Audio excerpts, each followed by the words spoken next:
A few moments later.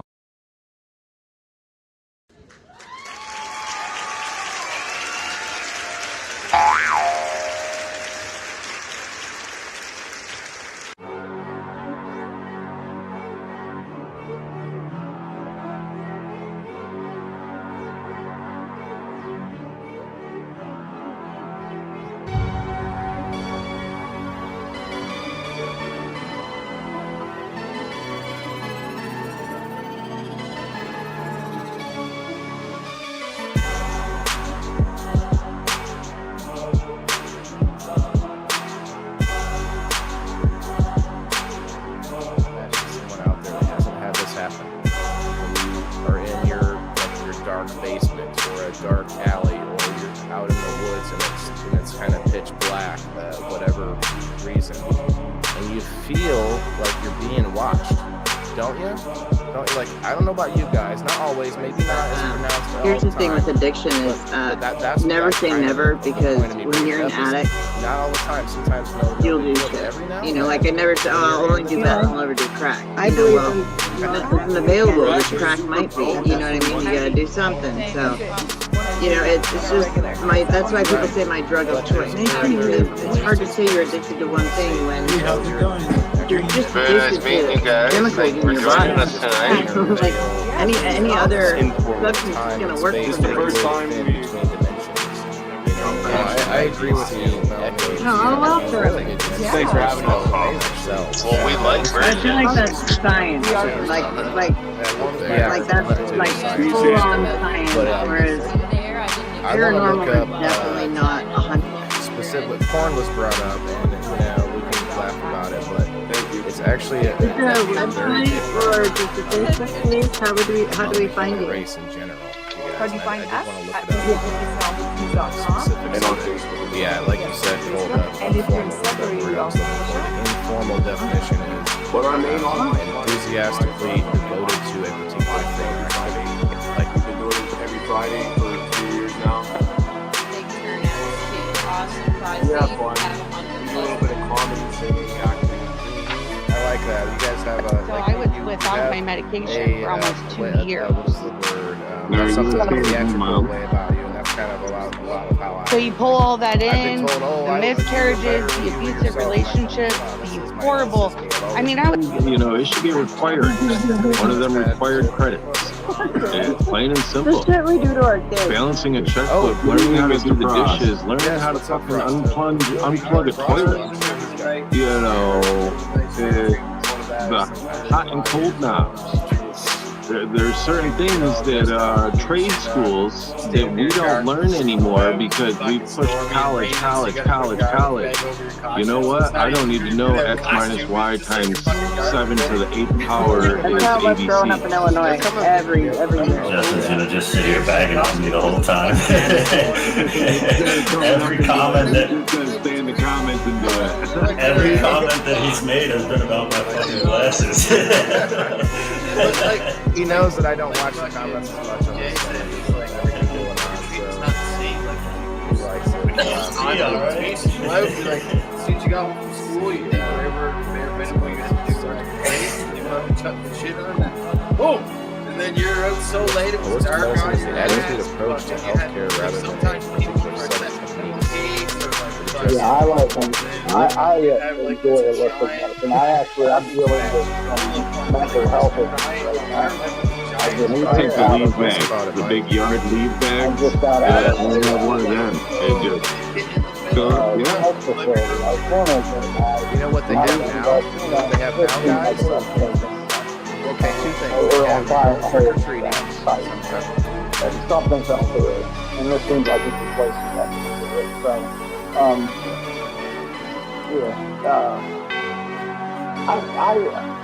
I went off, like, they tell you, after going through recovery, I'm an unactive alcoholic.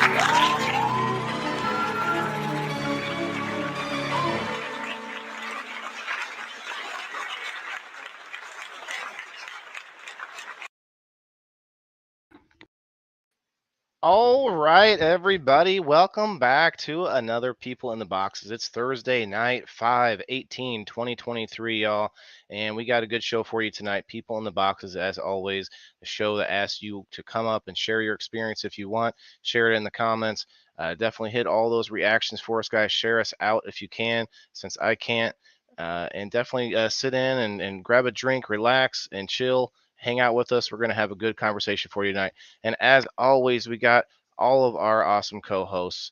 We got Jason, we got Melanie, we got Sir Stevo in the house already, guys. Very cool. Appreciate you guys coming by and anybody in the comments already. So first of all, how's everyone doing? Melanie, ladies first. What's up? How you doing? Thank you. I'm good. Whoa, all right, all right. What are you, my kid? Or what are you, my kid? All right, okay. Fine, I'm fine. It's been a good day. Okay, so I pinned the link in both sides on the Facebook. So if anybody wants to, feel free to come on up. Jason, what's up? What's going on, guys? How we doing today? Happy Thursday, everybody. I just want to interrupt because it's pertinent to the show. Oh, no. I clicked on here. No, Facebook just sends me a thing. It's a little notification. It says, see how the average temperature in your area is changing. Explore climate science info. Don't tell me they don't listen to us, man. Don't tell me they don't listen to us and send us what they think we want to hear. Could be keywords too in the title, but you're right. They definitely do. I'm gonna go ahead and click on it. Yeah. Anyway, Stevo, what's up? Not much, man. It's been a good week since last Thursday, but we're at People in the Boxes number 44 tonight. Isn't that that mic sounds good, man? That mic sounds 44 good. weeks. Definitely, I like it. 44 weeks, guys. That's amazing. And we've skipped a couple. We've skipped a couple weeks, I think, in there somewhere. So that's pretty cool. Almost a whole year's worth. So, yeah, that's amazing. Congratulations and hats off to you, Waylon. You had an idea and you freaking ran with it. And we're 42 episodes in. We've reached hundreds and hundreds of people. Yeah, and I can honestly say that some of our episodes have truly touched people in a way and changed their lives. So what you envisioned has definitely started to take off, and really, it's amazing, man. It's congratulations. Honestly, I think I just don't know how to quit. No, I mean it is. It's not easy every week, guys, because we want to try to come up with something that's relevant, but also interesting, and also maybe a bit contentious with certain differences of opinions. So we try. Charlene. Oh, thank you, Charlene. Oh, I do have that pulled up. Thank you very much. Hope you're feeling okay after your appointment today. Oh yeah, how did that go? Rodney, my man, what's up? Rodney just had an interview on Peace News and Views with Sir Stevo. That's right. Yeah, we had a great interview. He's a very interesting guy. Did you know that he's taking it on tour now and everything? This show. Oh, actually, he might have mentioned that he was going to, but I don't know that I knew he was actually doing that now. That's awesome, Rodney. You'd be welcome to come up, man, if you have a free minute. This isn't a show where we would pelt you with questions. It's a show where you get to relax and talk about the topic. So definitely feel free to come up. That's what this show is about. It's about sort of a coming together of people who all don't mind being on screen, but also want to have a chill conversation without being pelted with questions and interviews type things all the time. Thank you, Rodney. Love what y'all do. Give me a few, maybe I can. Okay, yeah, we'll be on here for a few hours actually, depending on how things go, but usually at least a couple hours. So very cool. And Rumble, what's up, Rumblers? We got a handful of Rumblers on my side watching already. Appreciate you guys coming by. I appreciate you guys because I know I'm doing some weird shit over there on Rumble. So having the thing going all the time is weird to people, but I do put it on the screen. Rodney needs to get medicated, but we are a 420 friendly show. Oh yeah, we're going to be doing more that than here. welcome to medicate up here along with us. Yeah, come on up. I would like to see you medicate with us because on your show that I did with you, you were short an engineer that day, so you were not allowing yourself to do that because you were doing so much. What's up, Kim? What a responsible guy. I'll be smoking out of my my Dragon Egg still, since I have, I go to the Seahorse Max when I'm running low on dabs, but the Dragon Egg does just fine for almost everything except the diamonds. But hey, I don't have the Max out here. Yeah, The it's Max a is little still rough with packed away. diamonds. I've got one right here for You you. got one right there. You Awesome. Good job. Nice. mix the diamond with some stuff for it to work in there. it's like it sort of forms a crust above the heat. It's weird. But Yeah. all right. Those of So you that don't know, we definitely support our Luca products around here.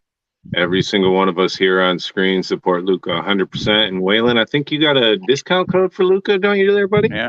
if it's still going, yeah, I believe it's still going on. And if not, if Waylon don't, I'm sure Steve-O does or somebody else does. Well, so it's always 5%, but they gave me an extra. They gave me a 10% for a couple weeks. all right, for what all right. Well, that's still that's it. That saves on sales tax, helps on shipping, anything else. So, if anybody's interested in any of the Luca products that you see us smoking out of, or any of the Luca products, any products at all that you see us smoking out of, hit us up. Hit us up in the DM.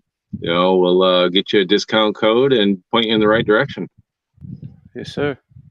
Yeah, and we there's more things coming in the future, guys. As far as my shows go, and this shows is included in that. But in the talks for a couple of things, so that'll all be coming out here shortly. One thing I guess I can show now is I got a little tester pack here from Lotus Nutrients. The folks over at Lotus Nutrients, gonna see how that goes, and maybe shout them out a few times, and we're working on we're courting. Is that a local nutrients place, or is that something Lotus? that? No, they're at least nationwide. I think they're pretty good size. I'm not 100% sure how big they are, to be honest. So But with that they're under an advertisement, umbrella. is that something we're going to be able to honor online? That people will be able to purchase Lotus products online and be able to. They can, I believe. Okay. I'll get into the details wise, but for now, I'm going to try their products and make sure it's something that I'm comfortable with pushing. All right. From what I've heard, it's a pretty good company, but at the same time, there's some conflicts of different people as far as what they think is organic and whatnot. So we're going to look into that, guys. But tonight I actually did put together a video. I spent the $12 and upgraded my video, my program, you guys. So you're going to be seeing better stuff coming from me, and maybe a little more begging for stars in the future. But other than that, it'll be all good. But let's play this little video. It's about a minute and a half. It's just to kind of set the mood for the discussion tonight, guys. We can stay on the screen for this. It's natural disasters, right? Global warming, climate change. We like to lump it all together, don't we? I think they have a significant meaning to be linked together, though. I truly believe, from volcanoes to the earthquakes to all of it, it's connected one way or another. It's so connected that I personally think we're fools to think we can, somehow control it all. We can keep learning. Other than a biodome, I don't truly believe we can. Yeah, there's too many externalities in my opinion. Or Spaceballs, they had it right. Spaceballs just put the whole fucking globe with the vacuum over the top and just sucked everything out. Look, see, this is what they look say. at Dan. Mushrooms. Dan's coming to Earth. They say mushrooms came from like a meteor, like this, So I thought I would. That was the only fun thing I did in the video. Thought that was fun. I couldn't get his head fully separated, but it was close.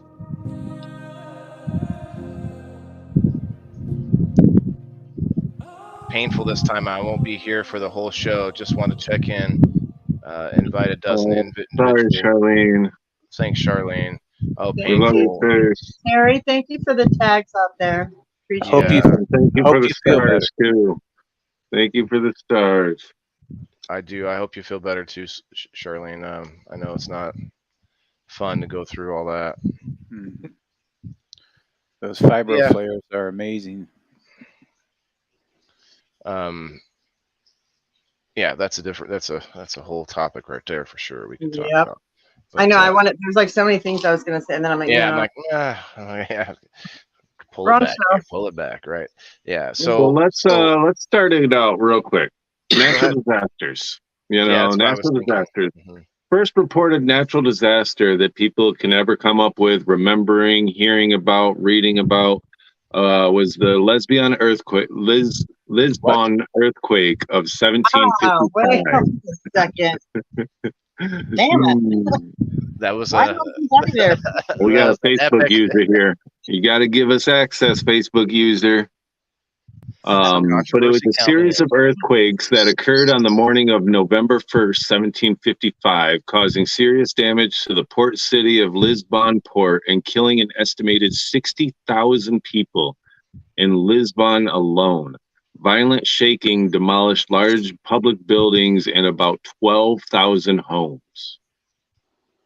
So that was in 1755, and that is the first reported natural disaster. That is when they started keeping track, I guess. I don't know. Did you look up the definition? Because I wonder what the difference between extreme weather and natural disasters. I didn't. I have some other tabs open here, but I'm going to check that out here because because I know they're different things technically. Extreme weather is something we see a lot more often. Natural disaster is extreme weather. I think of like Antarctica. I don't think here. I think when someone says extreme weather, if I'm going to watch a show or something that says that, I think, like they're going like into the desert or into Antarctica. It's like a place where it's extreme. That's well, like I think of like a tornado as extreme weather, but is that a natural disaster? We're gonna split those hairs right now. Yeah, that's a natural disaster that's caused by weather. Yeah. So Wayne has been through an earthquake. It looks like you might have. No, that's the one. He was in the 1755 earthquake. He said. Yeah. Yep. No, that was Lefty, wasn't it? They had dogs then. Hang on. What kind of dog did you have? It's amazing how much area it actually took out because them numbers were just reported for Lisbon, and it impacted Portugal, it impacted the northwestern of Africa. It wasn't just that area. Do we have a wind or a fan blowing out their microphone? I your have beard touching your mic. Oh, what? Air conditioner right here. Can you hear it? I hear something. Do you hear it? Feedback. Better now. Oh wait, no, that's not me. That's gone. Yeah, it's Steve-O. Okay. Fuck. Why do I always gotta be hot? You're just sensitive. Your mic's sensitive. If you turn it down in StreamYard, Steve-O, the three dots down in the backstage, if you know where that is. Okay, yeah, it's kind of a good tool. I have a fan and a handheld air conditioner. Can't hear mine. Okay, so they're saying about 90,000 deaths total. Unbelievable. Natural disasters are severe weather events that pose a significant threat to human health and safety, property, critical infrastructure, and homeland security. So a tornado definitely qualifies, but they're also using severe weather inside of that definition. They can cause loss of life or damage property, and typically leave some economic damage in their wake. Natural hazards and natural disasters are related but not the same. Natural hazards. Okay, so I wonder like a mudslide is a natural hazard. Or no, I bet. Okay, let's see.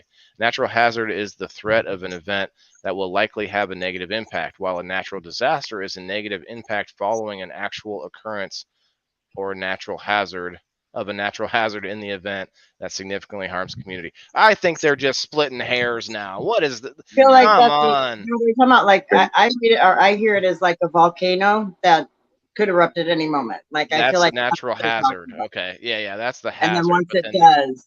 Mm-hmm. But yeah. Okay. Yeah. Natural disasters can be caused by Look at this. This is definitely a typo. It says natural disasters can be caused by natural, man-made, and technological hazards. Okay, that makes sense. As well as so the way that I read it is it's all severe weather is considered a natural disaster. So there's more things besides severe weather that is natural disasters. Right. And so I want to know what the definition of well, we said extreme weather on that last episode. An earthquake is not weather related, but it's a natural disaster. Or it's a natural disaster, right? Mikey I would think so, Jamin. yeah. I would think so for sure. What's Extreme up, weather Mikey? refers to an unexpected, unusual, severe, or Had unseasonal me. weather that is where. Okay, so weather obviously is different than like a volcano or Yep. a like a tornado is weather, right? But it's also a natural disaster at the same time. So Right. there's some overlap in there. Okay, so that makes a little That's more like sense saying then. all rectangles are squares, but not all squares are rectangles. Okay, touche. You know, so. Hey, That's a good. Hi, kitty Natural. cat. Meow, meow, meow. Hi, Cat. How you Guys, doing? come up. We got lots of boxes. Come on up with us and share some experiences. Have some chuckles. Have a puff. Feel like I'm a ball of Oh, fuck your toxicity. ball of What do toxicity. you Get mean? your fucking ass up here. We're all the only person up Steve-O, here get up who's squeaky here. clean is Sir Steve-O. He's the only one that looks good up here right now. We're all And he's going squeaky clean because he used his oil can today. He took his oil can and he went. He made sure to oil that shit up so it wasn't I squeaking. did lump us all in You on know that, what didn't he I, said? Melanie? Yes, you did. Thank you. We watched this little. It's like a thing of funny little clips, and they show this guy putting tanning oil, like spraying it on one leg, and then pledge on on his other one because it was metal. It was pretty fun. Leg. His metal leg. Yeah. My phone is starting to get hot already. So if I hear, that's why. You gotta find your air conditioner for your phone again. I actually, since I'm in the basement, if I put my phone on the concrete, it will cool it down enough to, because I've used my phone to, not my main phone, my old phone. I've used it to keep StreamYard running all night, and I had to move all my wires and set it down on the concrete so that it would stay cold. What's up, Denise? Hi, Disasters Denise. typically cause tremendous catastrophic damage and loss of life. Yeah, that's what they're saying, Kim. Basically, if it's going to leave a whole bunch of economic or loss of life damage, then it's a natural disaster. You can have a lot of severe weather or extreme weather that doesn't quite reach to that point. Bull Slayer, what's up, brother? What's up, Bull Slayer? She still got the one I sent. I'm not sure. Guys, share us out if you could, because we are having trouble with that reach. What I think I found, guys, I've seen a lot of people get banned for too many shares, but I think more people get banned for too many shares who are content creators, like quicker, we have a smaller window of shares because they know we are the ones trying to get out. It's all about supply and demand, right? The people that are just sharing, the awesome sharers that we have, they're, it's not going to hurt them to take away the shares, but so anyway, regardless, disasters are a huge mess. Yeah. So Kim, I brought this up before, but do you know how they measure whether or not we have more extreme disasters this year than last year? You know how that's measured? Like sometimes you can see the number of hurricanes or the number of certain things, but when they say we've had a lot worse disasters this year than last year, the measurement goes off of damage to property. So when you hear about, like, California, for example, over on the coastline, where you might have like very big, rich, mansions, and then part of the coastline recedes and they lose, their mansion, that's considered, a natural disaster, or that's counted in some of these stats, where it might be that more people are living in places that have, danger or or what is it? What do we read? The natural, the disaster possibility. What's it called? Severe weather event. Shoot, I forgot. We just read it. That's okay. Anyway, you get my point though. Like the numbers are skewed because we have more people, and more people are living in places that can, their house might get taken by a twister or whatever, and so we may not actually have more severe weather or more impact or more actual events but we have more damage, so they count that as a worse year or whatever.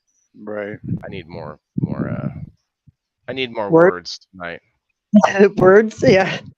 I need the words. Here's one. A typhoon hit China and caused a catastrophic dam failure in 1975. 150,000 casualties. When was this? Thank you for this. 1975. Yeah, thanks, Brent. Appreciate that, brother. 1975. Sorry, I don't have that brought up right now. Stars brought up. That's okay. I saw it on my phone there. Plus, I know Brent's kind of when you see this empty one, it can be either a sticker or stars. So I gotta go look when it's an empty one. I got it. Oh, good, Rodney. No rush, brother. No rush. So again, we try to remind people that this show is about sharing our experiences. So for me, I can share that I've been in sandstorms. I've been in very close to tornadoes. Steve-O and I are both in Illinois, but I'm much closer to where we have tornadoes like every year, a few miles from here, but never in this area where I'm at, but like 20 minutes south, 30 minutes south, you're going to have tornadoes. And it's crazy because there are towns there, right? People still live in these areas. And it's like you think of Texas where there's no basements in Texas, and you got like trailer parks with no basements, and you have a tornado. And it's like you don't think people would do that. We're having tornadoes, and they almost don't believe in basements. We don't need them. You know, like no one has basements and attics here because of the weather. But yeah, so we in our tub. Hey, we got Jimmy Mead. What's up, Jim? What's up, Jimmy? Jimmy. Look like your shirt was a little bit tan. I thought you were shirtless for a minute there for a second. I did too. I was like, okay. Oh no, it's a peach colored shirt. Hey, I wore my pink one yesterday. It says Plant Daddy. It's from Anti Apparel. It's not pink, it's peach. Yeah, well, mine was pink, damn it. It says pink on it, doesn't it? I saw the words. I thought I was reading. Oh, it says Pickin' in Picnic. The music festival shirt. Hell yeah. You know what? That's the most fun of a music festival is like the last day when everyone's leaving, and then you have a few artists still just chilling on the stage, kind of jam banding with each other. That was the best thing. Yeah. Earthquake marriages on that one, Wayne. All right, yeah, let's do it. Wayne's got his his list in the comments. Who else? Let's see what your list of natural disasters that you guys have been through. Let's comment below, guys. Hey, we got Rodney coming in here. What's up, Rodney? Comment below. I'm on. Set up this microphone. Let me do this real quick. You sound good. You sound good. Yeah, you're good. We're all like, don't do it. You're fine. Must be a second mic. I have like 3 different mics that will just take over if one of my other mics that's shut probably up. a lot better, huh? Yeah, okay. It's better. Yeah. What's up, y'all? What Hey, what's sucks going is on? when you get 45 minutes into a show and then someone goes, I can't hear you, and you're like, what? Oh man. What's going on, Rodney? What's going on? Rodney can maybe attest to this, but try recording the show, not live.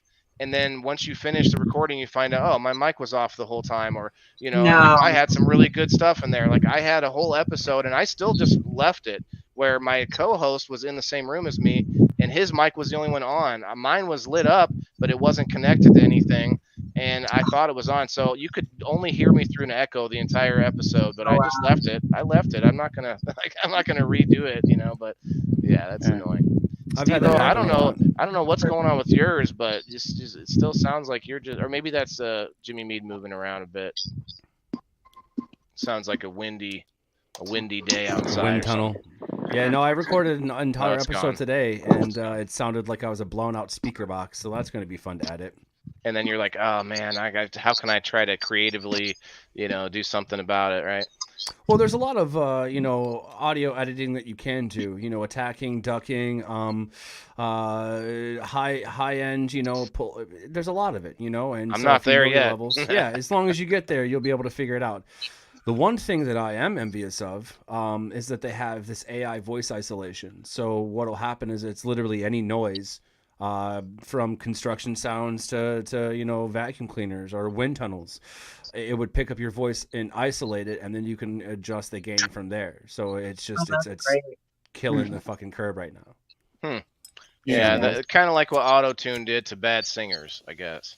You got you have all these apps or at least programs that you can buy now to make yourself look like a 4-star producer, you know, and it's kind of cool. But then you also have to be, as a consumer, you have to sort of look through some of these veils and kind of look for the actual production, look for the value in the conversation. Like this show. This show, maybe our production value isn't up there yet, but nobody else does a show like this. I don't know of another show where we have an open invitation to anyone to share what they've experienced through their life on a very common topic like this.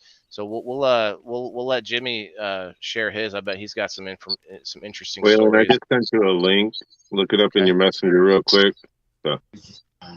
Yeah, Jimmy, what's going on? How you feeling, buddy? Tell us what's up. Give us an update. Right. It's been fucking harvesting seeds for days. Nice. Oh yeah, Jimmy's got a genetics he's putting out now. That's gonna be awesome.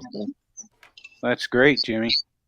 So, good luck with that. Natural disasters, though, Jimmy. Have you lived through any? Have you been through anything crazy? It's like several tornadoes. That's about it.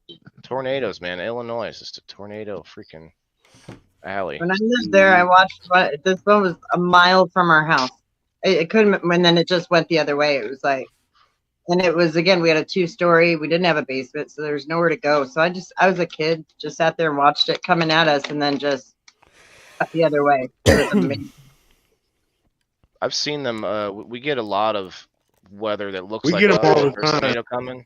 Yeah, we get them all the time, but then we also get a lot of storms where you're thinking, oh, that looks like it's going to be one, you know, but maybe it doesn't. Right. So this is the link that Jason sent me. Oh wow, look at this. The global hazard mortality risk distribution.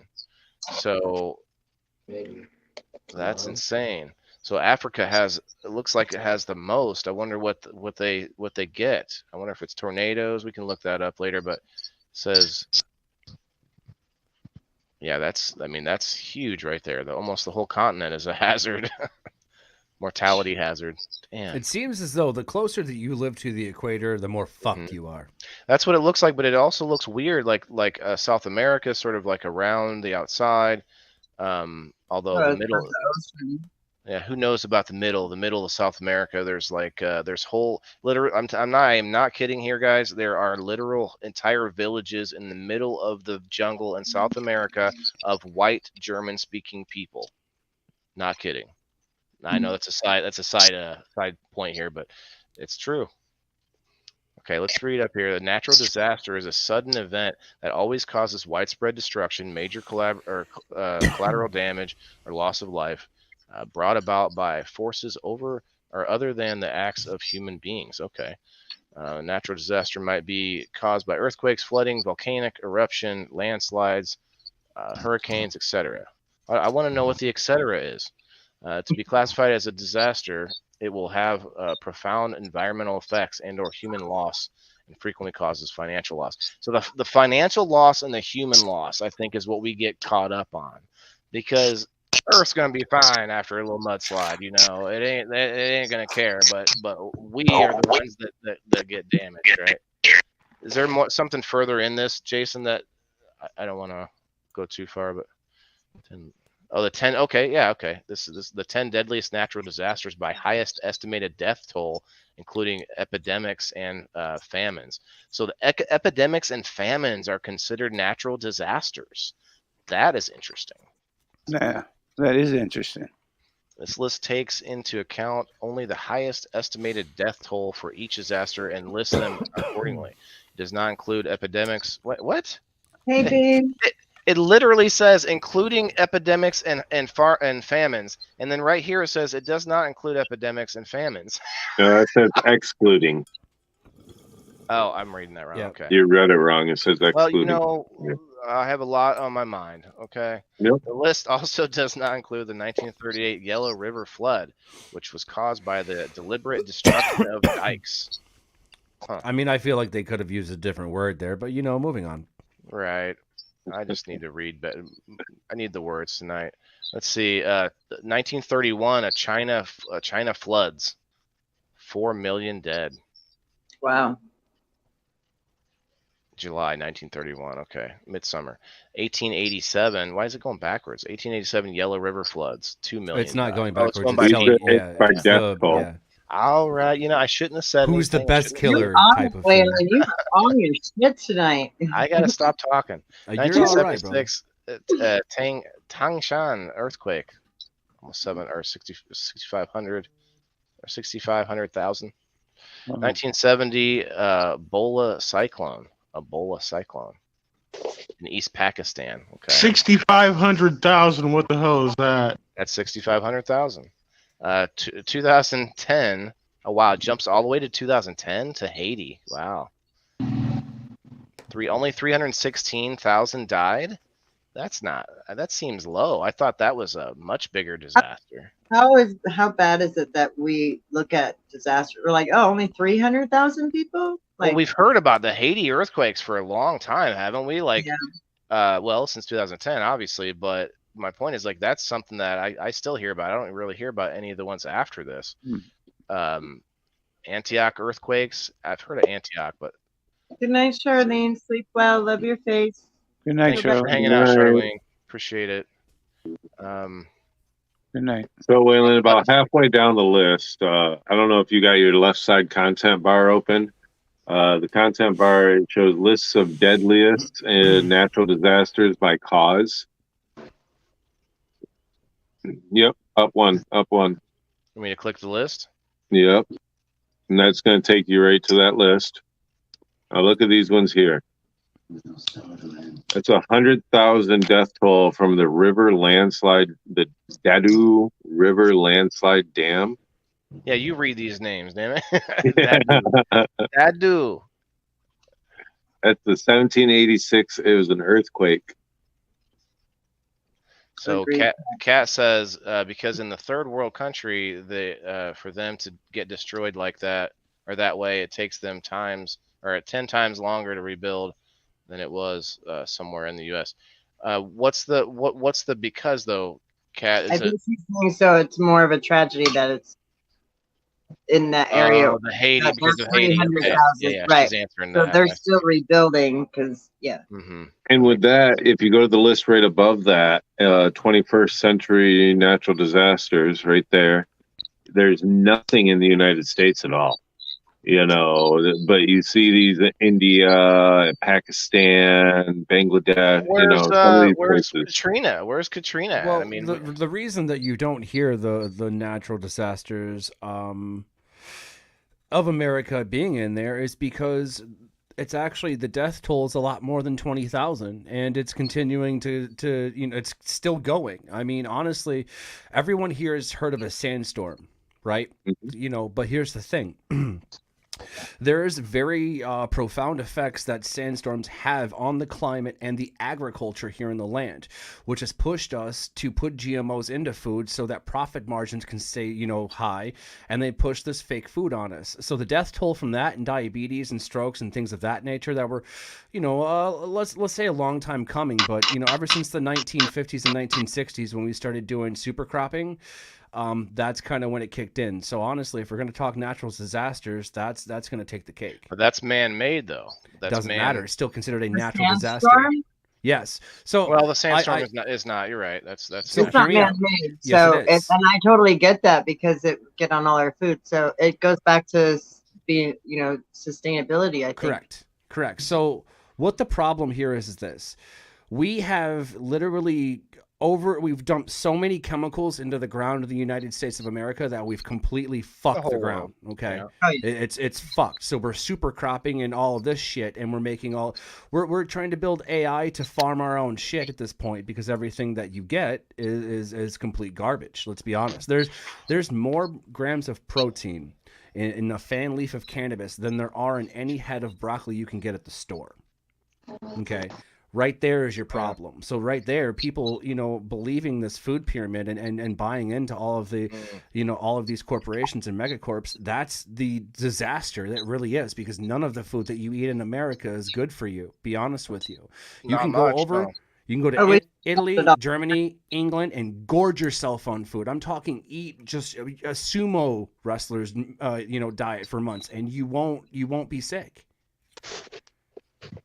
But I we don't have know. That's a on our page, natural we have disaster to people me. from we have people from other countries, and they're just like amazed and almost appalled at how sweet everything we eat here. They're just like, wait, sugar, that too, and it's like you see other what is it? One of our members, they have beans, like smushed beans or whatever, with every meal, and we look at it like, what the hell? That's their breakfast. That's it's healthy. Well, You we eat can save we this. eat to live, not live to eat. We could And fix this. We could fix this natural disaster, which is why it doesn't go on the list, because we could reverse it. Whereas a tornado It's or an destruction epidemic, from isn't that. It depends on how you look at it. I would consider it a natural disaster because we can't plant anything in the ground until we fucking fix it. That's a disaster. Well, let me address that, because there's actually a different angle I've heard recently, is that since we keep pumping the GMOs, we keep pumping things into our crops in order to raise the yields within the same amount of acreage, meaning you might get this enormous head of lettuce in the same acre that a smaller one would have been, but that same head of lettuce is not getting any more nutrients from that single acre. So basically, we have all this big giant food that doesn't actually have anything in it, like you were saying to your point earlier. It's they're trying to draw more nutrients out of the same amount of space in the ground, and that you can't do that. It's the same ground. So by trying to artificially pump up all these crops, they're just giving us nothing. There's nothing in it. Well, it's actually a sales point. It's the only reason they do that. Because, correct. So, like, if I go to the market, I'm not going to buy the small garlic that that's not going to look as appeasing as I'm going to get more bang for my buck, and it's the consumers in not mind at that point. So, it's kind of a cause and effect of the same thing. So, what happens is we've overcropped, supercropped to the point to where nothing can grow on it, and then when you have no grass or anything to stop the wind in a valley and shit, it creates these sandstorms and these dust storms and shit like that, which are pretty devastating. You see what I'm saying? But we don't hear about it because it's not quote unquote natural. You see what I'm saying? So there's a cause and effect here. So if we're going to talk about natural disasters, I think that the fact that what we're doing with the overcropping and the GMOs and bullshit and creating these natural disasters, sandstorms, if you will, should be fixed and addressed. And I think it should be at the top of that list because it's still ongoing.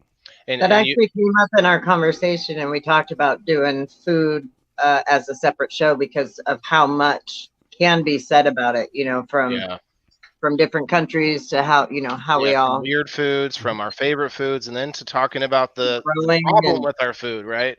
But yeah, it all is connected to the environment. But what I worry more about, and a lot of people are going to get into the climate change thing, I worry more about the larger things like the volcanic eruption, like the meteor hitting the planet, these things that are way out of our control.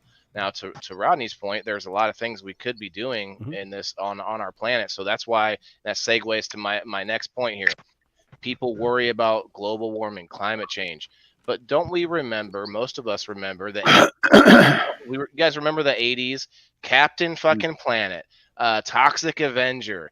Like we had all this stuff coming out about taking care of pollution, taking care of our own mess, and we kind of got away from that. Our powers combined. Yeah, no, I remember that. Yeah.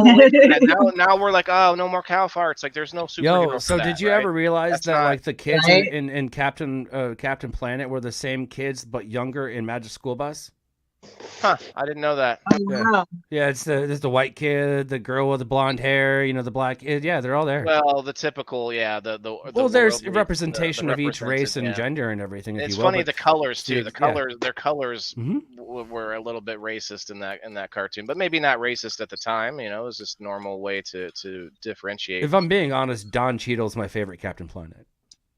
Oh yeah. You ever seen that little Don Cheadle kind of Captain Planet? You should look that up. That'd be a pretty Wasn't it like a cameo that he made in there or something? It was like a spliff joke. It was like a little skit that they did on one of their shows. Well, I don't want to get copyright claim, but I'm going to look it up anyway. Yeah, I don't think you will. I don't think that I think it's like 2 minutes, and everyone's seen it anyway. So at that point, but it's pretty funny. It's pretty funny. Be right back. Well, that is funny, actually. So and funny and relevant, you guys, because I really wish we could get back to the conversation of pollution, because we have There's a kid that created this invention to help clean up the oceans. You guys seen this recently? Like it's an automated boat that will go along the trash rim or whatever that thing's called, the Great Pacific trash belt or whatever that is in the ocean, just miles of trash. And he's created this automated sort of paddle boat that picks up the trash and it gets recycled. But do you guys know how much it costs to actually melt down and recycle materials? It actually is almost more costly. So I've heard people way smarter than me argue that plastics and things like that we want to recycle, it actually would be more beneficial to us to burn them, to get electricity out of the burning of them and scrub the carbon from the air as it comes out of the stack, just like we do with coal and stuff like that. So it's very interesting how we want to feel good, right? We want to feel good in this whole thing. And so let me just switch gears a little bit. You know how we have there's thousands of used shipping containers from our whole shipping industry that can't be used anymore. But then you have this whole group of people that think they're going to help save the planet by reusing these old shipping containers and building homes, right? Well, I watched a whole video on this, how the used shipping containers are not structurally sound. You have to do all this extra work to actually make it in insulation, the whole thing, condensation with it. The whole thing actually makes it not usable at all. So you end up having people buy brand new shipping containers to make themselves feel good still, to think that they're using, something like that. So we have to be smarter about what's actually happening for us to make real change. People like for instance, I don't want to see a picket line or protesters protesting the pipeline when they're fully okay with anyone else in the world opening new pipelines. That's hypocritical. And then you not only have that, you have the entire activist group that a bunch of them were paid. They leave the scene because they're not paid anymore, and they leave a bunch of trash and junk there. Like, let's not be hypocrites about what we actually want to happen to the quote the planet. And then if you get into that, you want to know what we actually are talking about here. We're not talking about saving the planet. We're talking about saving human beings. The planet's not going anywhere. We are the ones that are hurting ourselves and killing ourselves. So, and we do that even physically, directly to ourselves, right? We're our own worst enemy in a lot of regards. So we need to be real about it first before we can move in the right direction. I think that it's on par, and more to your point, to mention that there is a new article as of, and I'm looking here, April 14th, 2023, about a plastic eating fungi. So they're trying to. Yes, I've heard that. They're trying to usually found in plants and soil. It took 90 days for the fungi to degrade 20% of plastic tested. So I mean that's easy. That's good news. So here's the thing: what happens when we're going to start having these tanks of all these plastic recycled pieces, and then we dump this fungi in it, and then it eats the plastic? Well, what do we do then? So I think that's more of a natural way to get rid of it and stuff, but. I mean, the technology is there. I did hear about the guy in the ocean. I forget what it was called. He's a kid. He's like 19 or something. Well, I think he's older now. I think that's from a few years ago. But at the same time, like he. And that actually all started as a school project for that kid. Yeah, I remember that. Yeah, but that's dope as hell. You know what I mean? So my question is this: how many other awesome, dope ass ideas that are beneficial for the planet and human being and the community and continuity of everything, or have we not, funded, man? How are we not? Or have we shelved? Have we hidden? I agree. Like so that this is one thing that I actually looked up, and I was talking to my boy Jay Frost recently. It came up, and it was funny that it came up because of this episode. Has anyone here heard of? Wait. I didn't. Oh, I must have unshared the screen. HAARP. HARP. Yep. You heard of HARP? Yep. Yeah, Wayne was in the comments talking about it earlier. Okay. When we were talking about age. Yes, and so we do know. Like I'm going to be a little bit vague on this because we don't. I can't tell you the facts, but I can tell you for sure that there are and there have been inventions out there that can manipulate, even at least locally, can manipulate our weather. HARP just not weather either, dude. It's all about mind control too. Well, what they say is they're The trying big to study the experiments that they ionosphere. do is using radio waves to affect the way people think. Okay, see now that's different than what I heard. I heard that they're using it to affect the weather in the local area, but that's neither one of those is what they say it is. They say that it's a high frequency active auroral research program, and it's there to study the ionosphere in the lower atmosphere. If that is the case, give me 2 seconds, if you will. Hey, NSA, can you tell these harp fuckers to make it rain tomorrow so I don't have to fucking mow the lawn? Thank you. All right, cool, we but good. that's my next point, is that every time I've heard of a story where they've manipulated weather, it's usually gone bad. It's usually something where we're not doing it the way we would. So do you think right now, just to kind of like catch up, thought wise, you're saying allegedly, of course, that there may be a connection between this HARP and these devastating, quote unquote, natural disasters as a form of an attempted global population control? I could see that 100%. And now what we saw was, I think, was it World War I or World War II? I believe it was World War I. There's a famous story of a pass that soldiers were trying to go through, and they were going to get the jump on the other side. I don't even remember which side was which, but there was this sudden landslide, torrential rain that they couldn't attribute to anything but some sort of a man-made thing. And that's the oldest thing I've heard of, but I don't know. Who knows? I grew up in the South. I grew up in Tennessee. Tennessee, 100% tornado alley. I mean, the sirens go off. You're not sure if nature's crying wolf or what, but you know where to go and things like that. And there was quite a few storms that, it killed some kin of mine. Yep. A couple. Joe Kelly just commented. You want to know about the mind control aspect of HARP and stuff? Watch the Jesse Ventura show on it. What was that show called that he used to do, Joe? Sorry, Rodney. What was I guess a conspiracy show he used to do.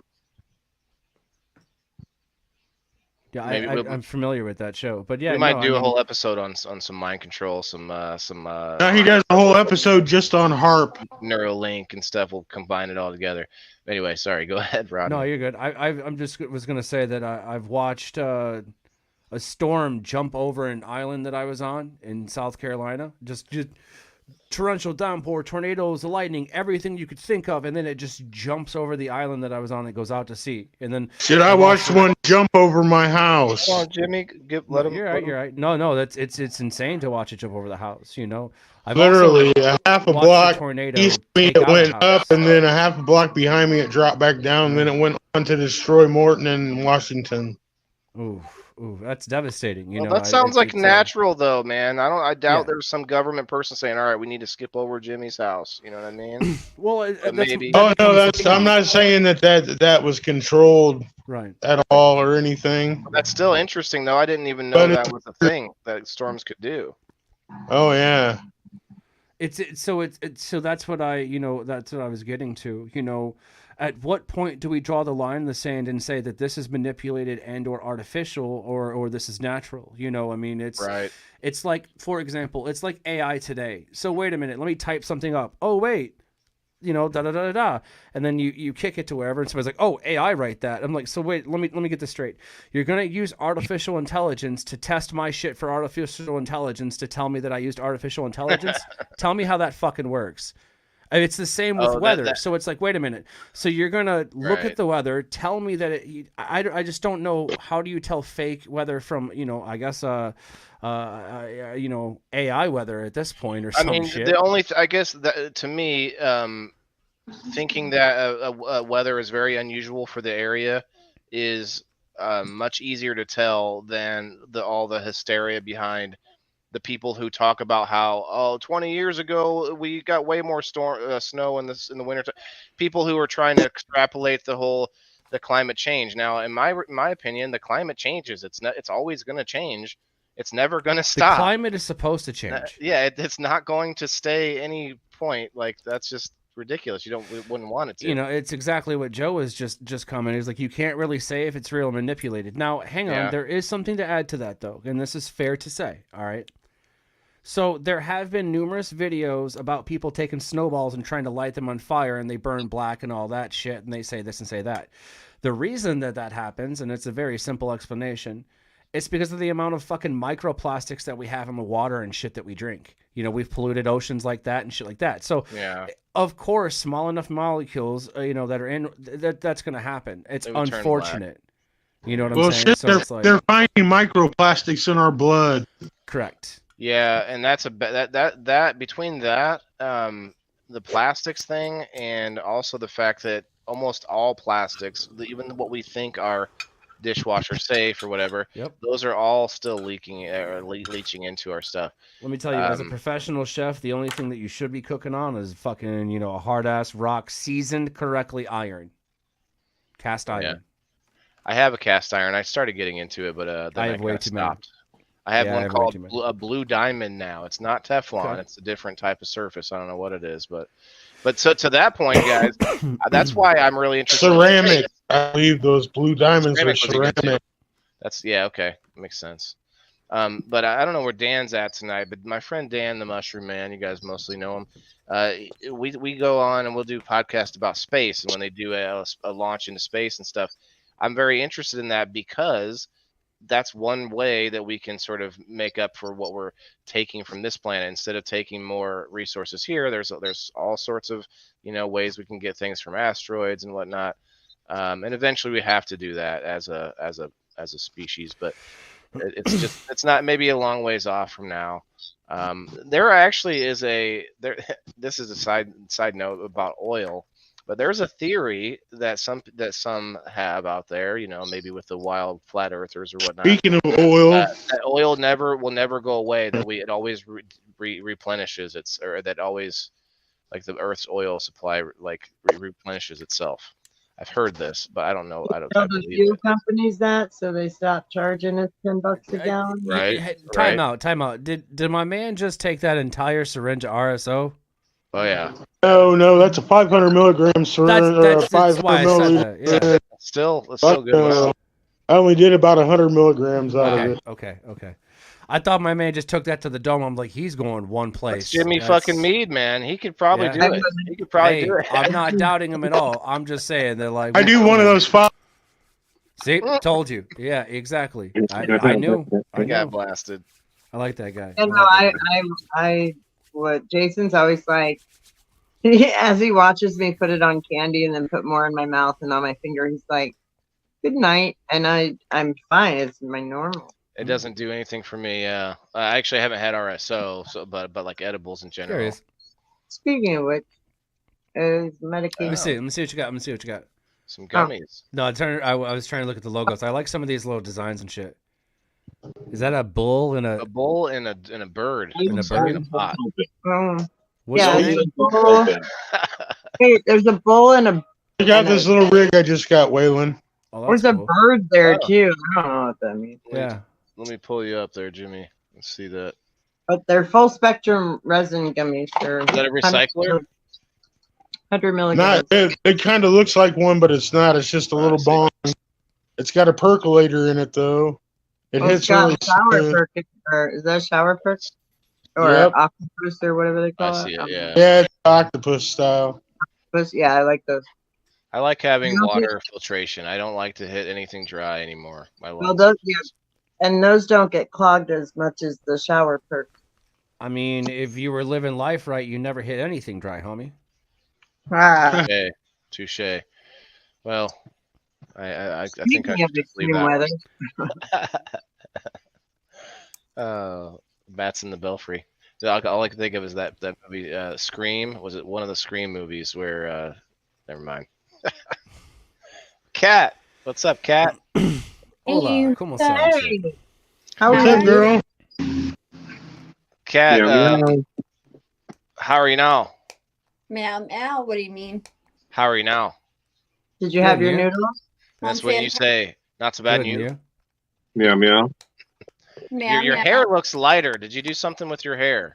Yes, it's a process. It's a process. Okay. All right. It looks like a real redhead's red, though. No, I got it bleached. I was gonna comment that earlier when you. Yeah, it looks more real now. Mm-hmm. Yeah, it no, looks it's literally real just my red. red hair with bleach Show in him, it. show him this part. This Rodney's part's got real actually red hair. literally blonde. I shaved most of it off today. Yeah. Had I known, I would have kept it for the show. You too, Rodney. I didn't know we had the same shave schedule. That's great. Fuck it. Yeah, there we go.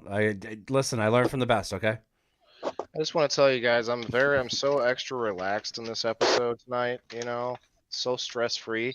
I got a free Reiki massage today. You ever had these? You ever done the Reiki massage? Anyone? Yep, I get Reiki performed on me. I've got an awesome girl. Oh, so you do that in Pekin? It's probably the same place I went. Nope. I go to Norwood. Oh, okay. But anyway, yeah, I got some stuff to. Is this a truck stop or what? You'll see this it on is just Tuesday. a friend of mine who teaches Reiki. You'll see all the footage on Tuesday, guys. Did you include the happy ending, or like It's supposed to be amazing. I'm just kidding. No, Reiki is actually extremely therapeutic. Effleurage is one of Reiki with Effleurage is probably my most favorite. I just noticed And it like continues to work on you too. Mm-hmm. Like whenever I go and I usually get my chakras aligned, I can feel it like improving my mood and stuff more than a week. Nice. I got a mood ring. I mean, it's on the right finger. Yeah, I just noticed that my little caption down there from the other night when I was up on live with you guys or Steve O. Something. This says "Stop booting me, streamer." I don't remember that, but maybe it'll not boot you this time. Hopefully, Maybe. Speak of the mushroom. Yeah, with the whole global warming topic and stuff, though. I couldn't get to the mute in time. I was like, oh. Sorry. Go ahead. I actually did this big speech and stuff. I was only like maybe junior high or something like that, but it was like all the different grades. Everybody had to write this like global warming speech.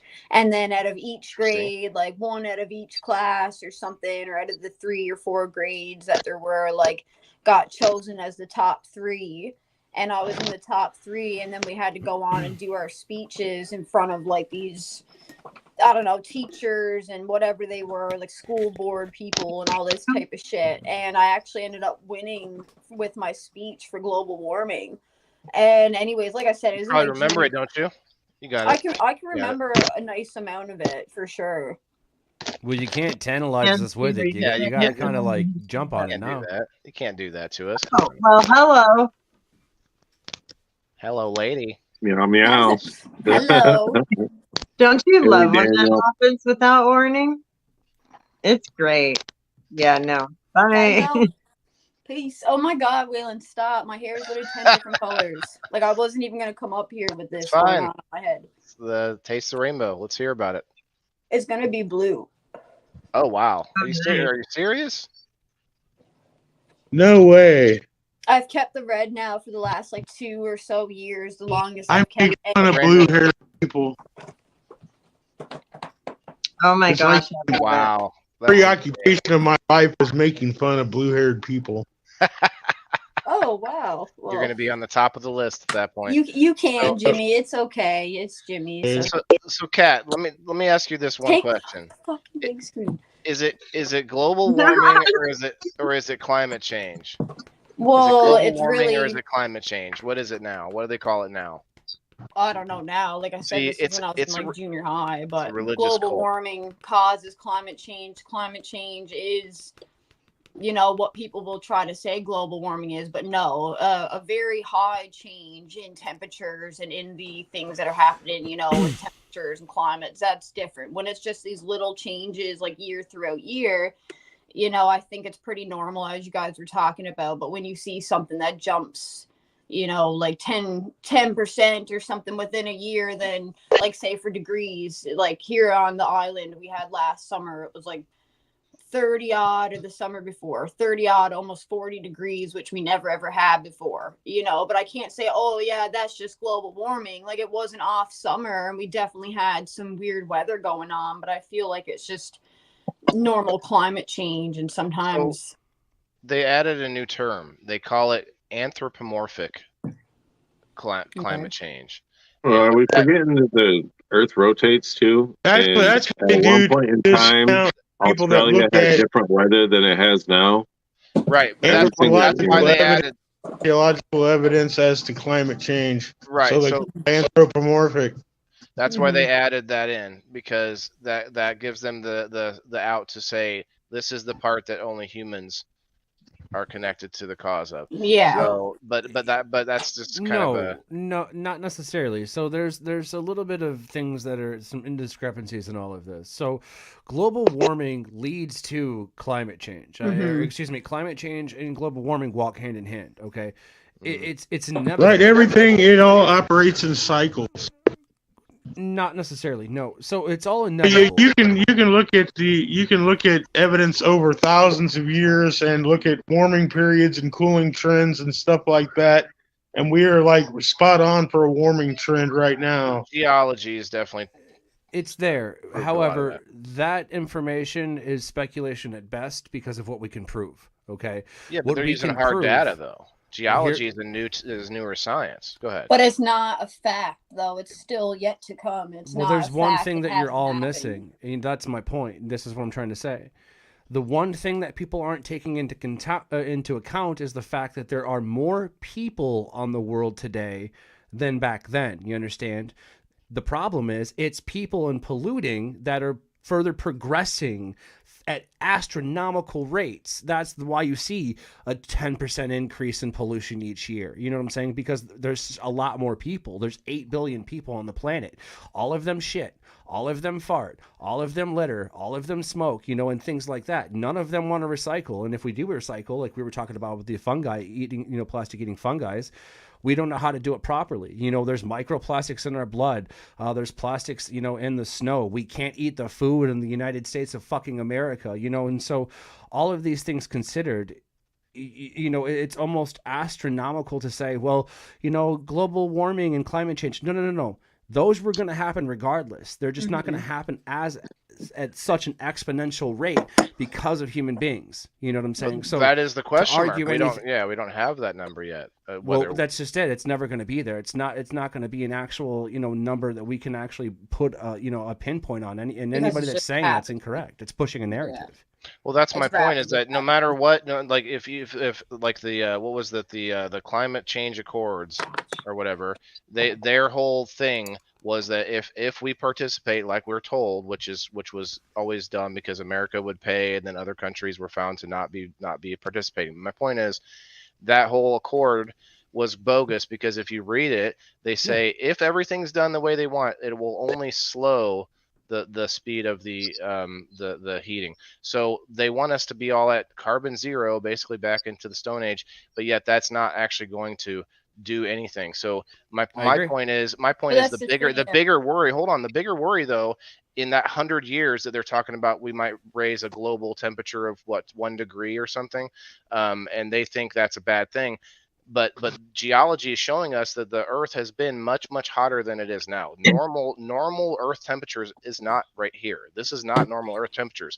The last ice age was flash melted in a matter of days. They can tell all this by several things. They found nuclear glass over there by the pyramids. They found many. There's a crater in North America. They found they found evidence. They don't know 100% of how it happened, but basically the ice age. Yeah, Jason, give me 1 second. The ice age was flash melted and ended early. It was ended early. 12,800 years ago. Yes, the younger dryas period. We're still climbing out of that temperature wise. Carbon dioxide is actually we're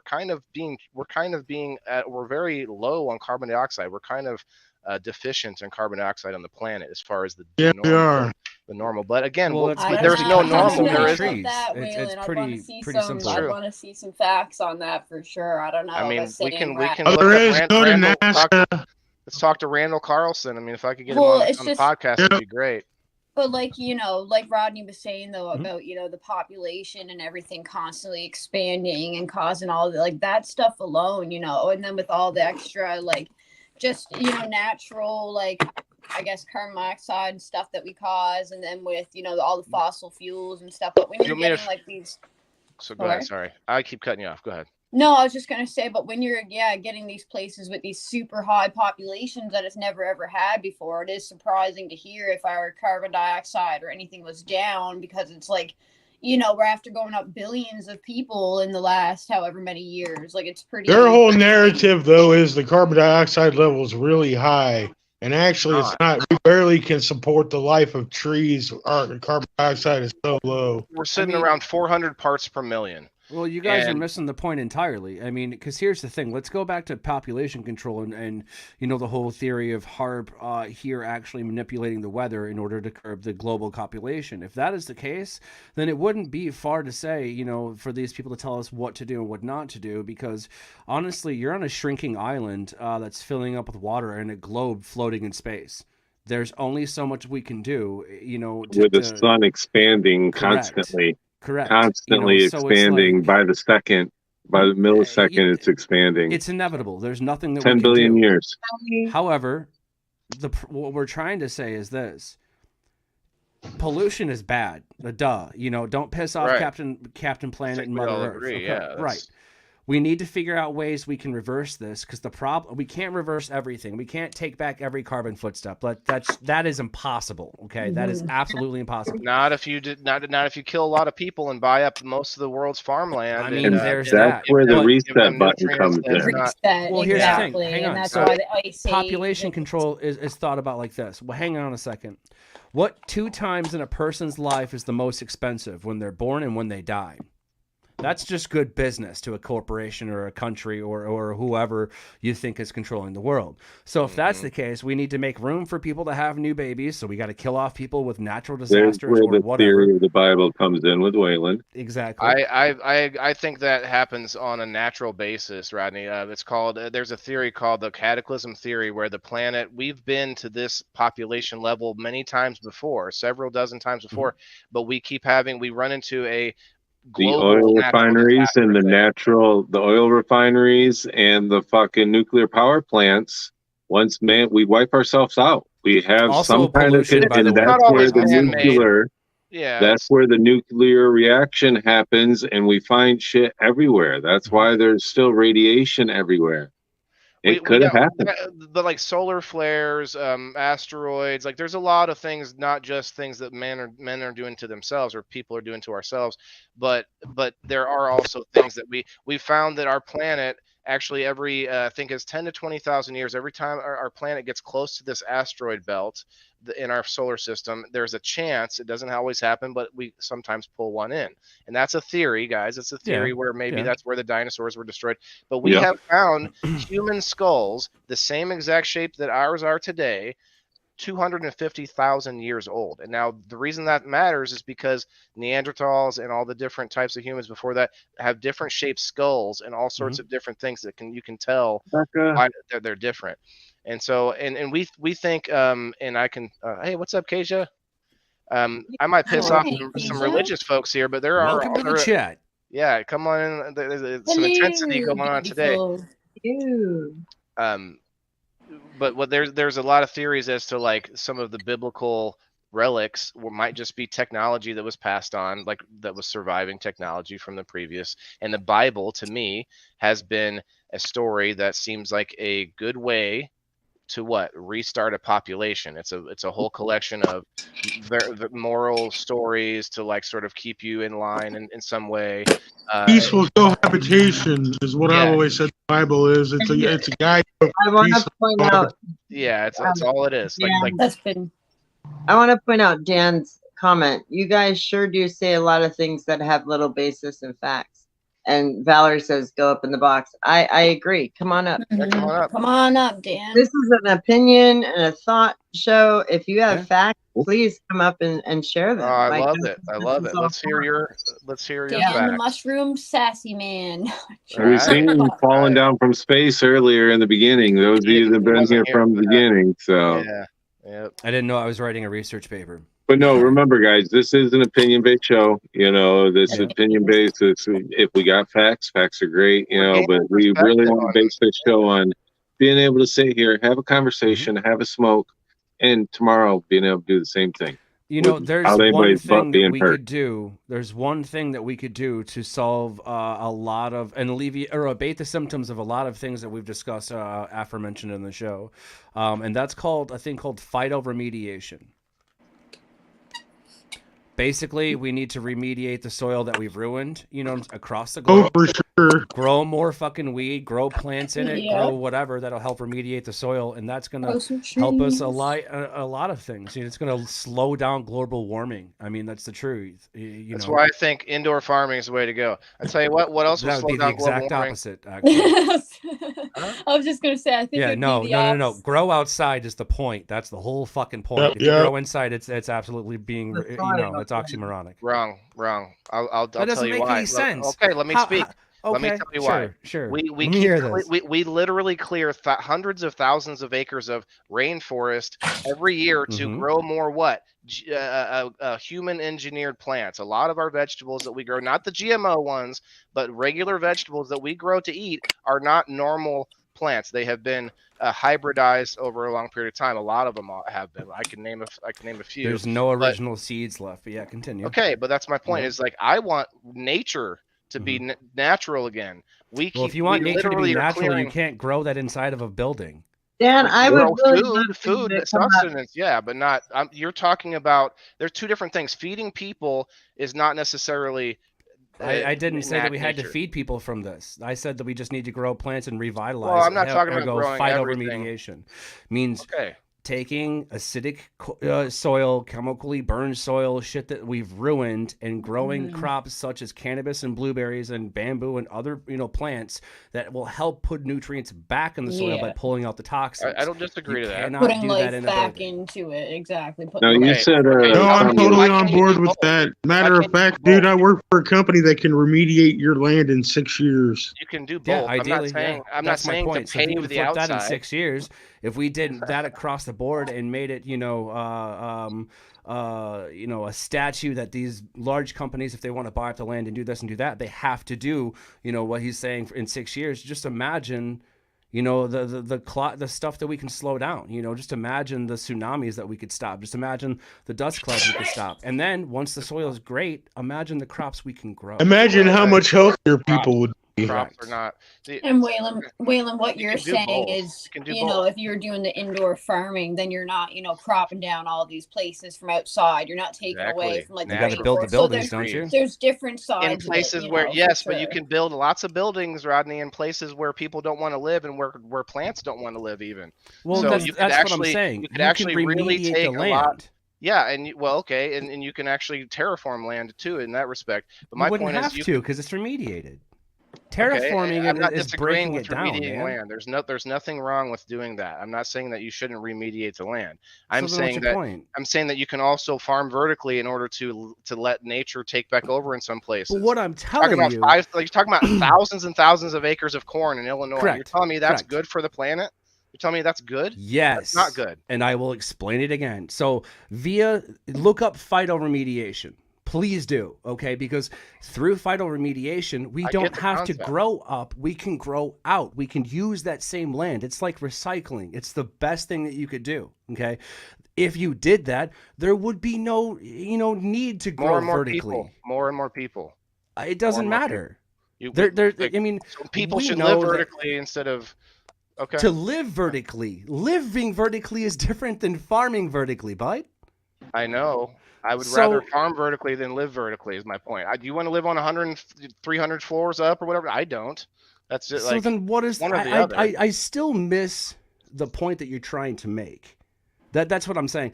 So with phytoremediation, you would be fixing the problem. You wouldn't be abating the symptoms. You wouldn't be thinking about troubleshooting. You would be fixing the problem that we What's the problem? started. That we have over-chemicalized and dumped a shit ton of poisons into the land so we can't grow on it.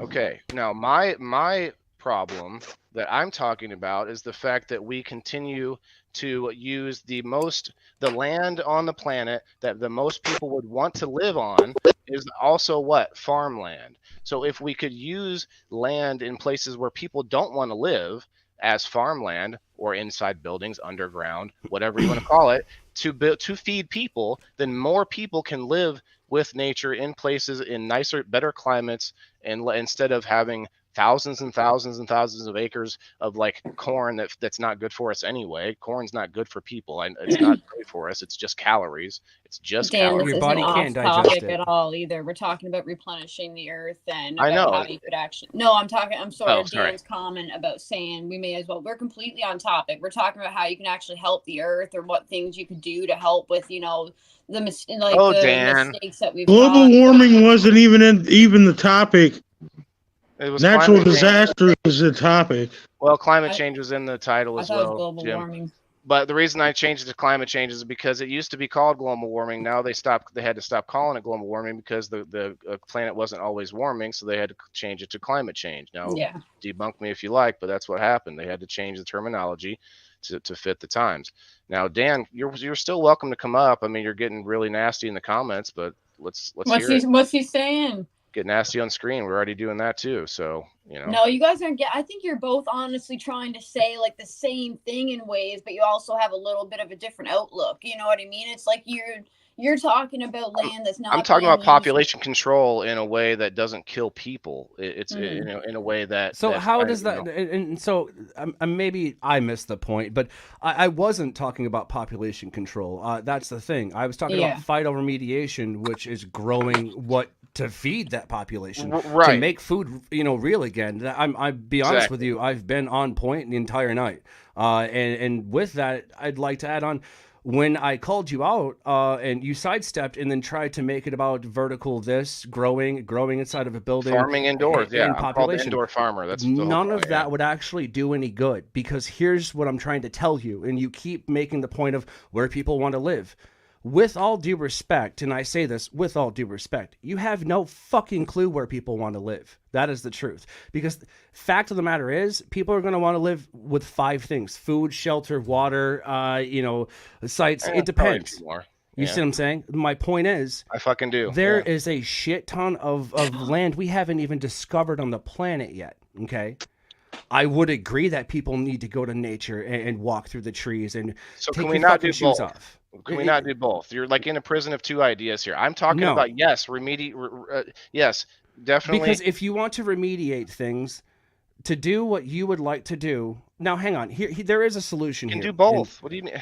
There is a way to do both. The whole indoor farming aspect to feed the population would not work just because of the expense of it.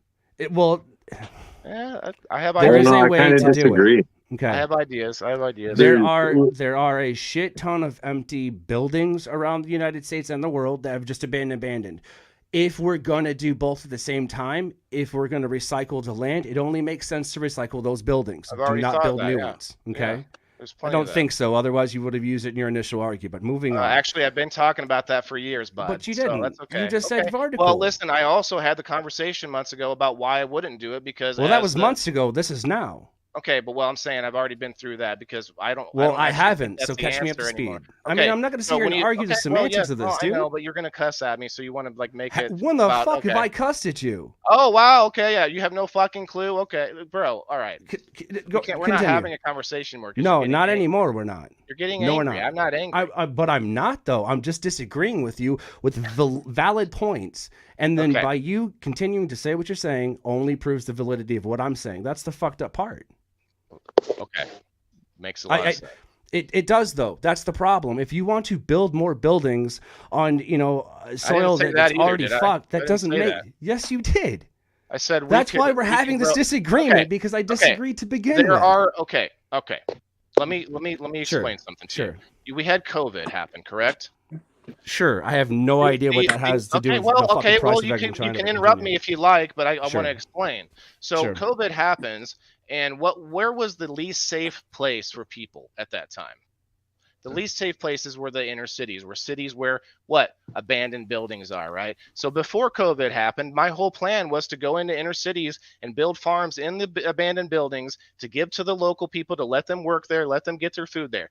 But then after COVID happened, I decided that was not a good idea, because what's going to happen if you have a farm in the middle of a city when there's a food shortage, when there's a pandemic or something, that farm's going to get taken out. Sorry, bud, that building is not going to be worth it. Plus, to Jimmy's point, the cost to refurbish and to get those buildings back up to code to the point where they might actually be viable and not too costly. Not just cost, the pollution also.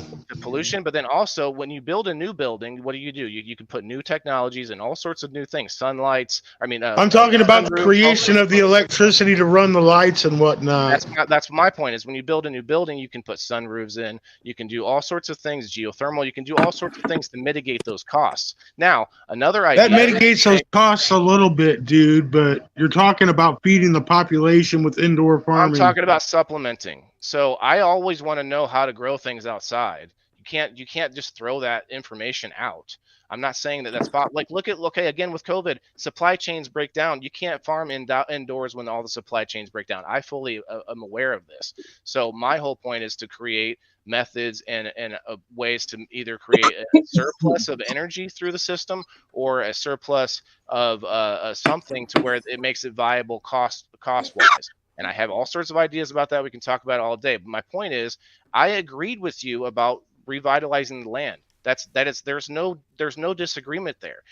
My whole point is we should also do some vertical farming because you have a huge issue with everybody living on top of each other, and you have the problem with everybody worried about population, and you have sickness, and you have all these issues where the more people are condensed together is bad. It's bad. We've already figured out that there's a lot of things that happen, all the pandemics, the sicknesses, everything happens worse when you're in close quarters with each other. So all of those things taken into account, I would much rather have more farming. Like we have there are countries across seas, the Netherlands, they do tons of vertical farming because they don't have a lot of farmland.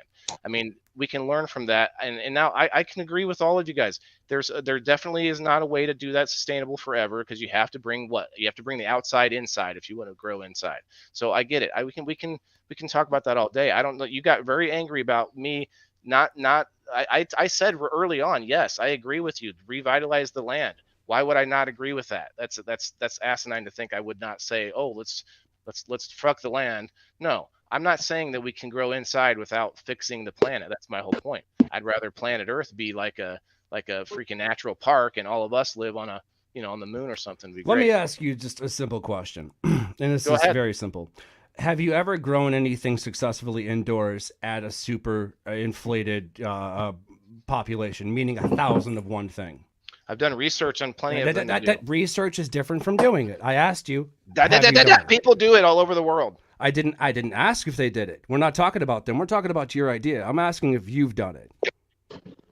If I've what? If you've grown something at mass, more than one thing successfully. You know the answer to that, bro. Come on, man. So if the answer is no, play me like that. Then the only thing that we have right now is a speculative idea at best.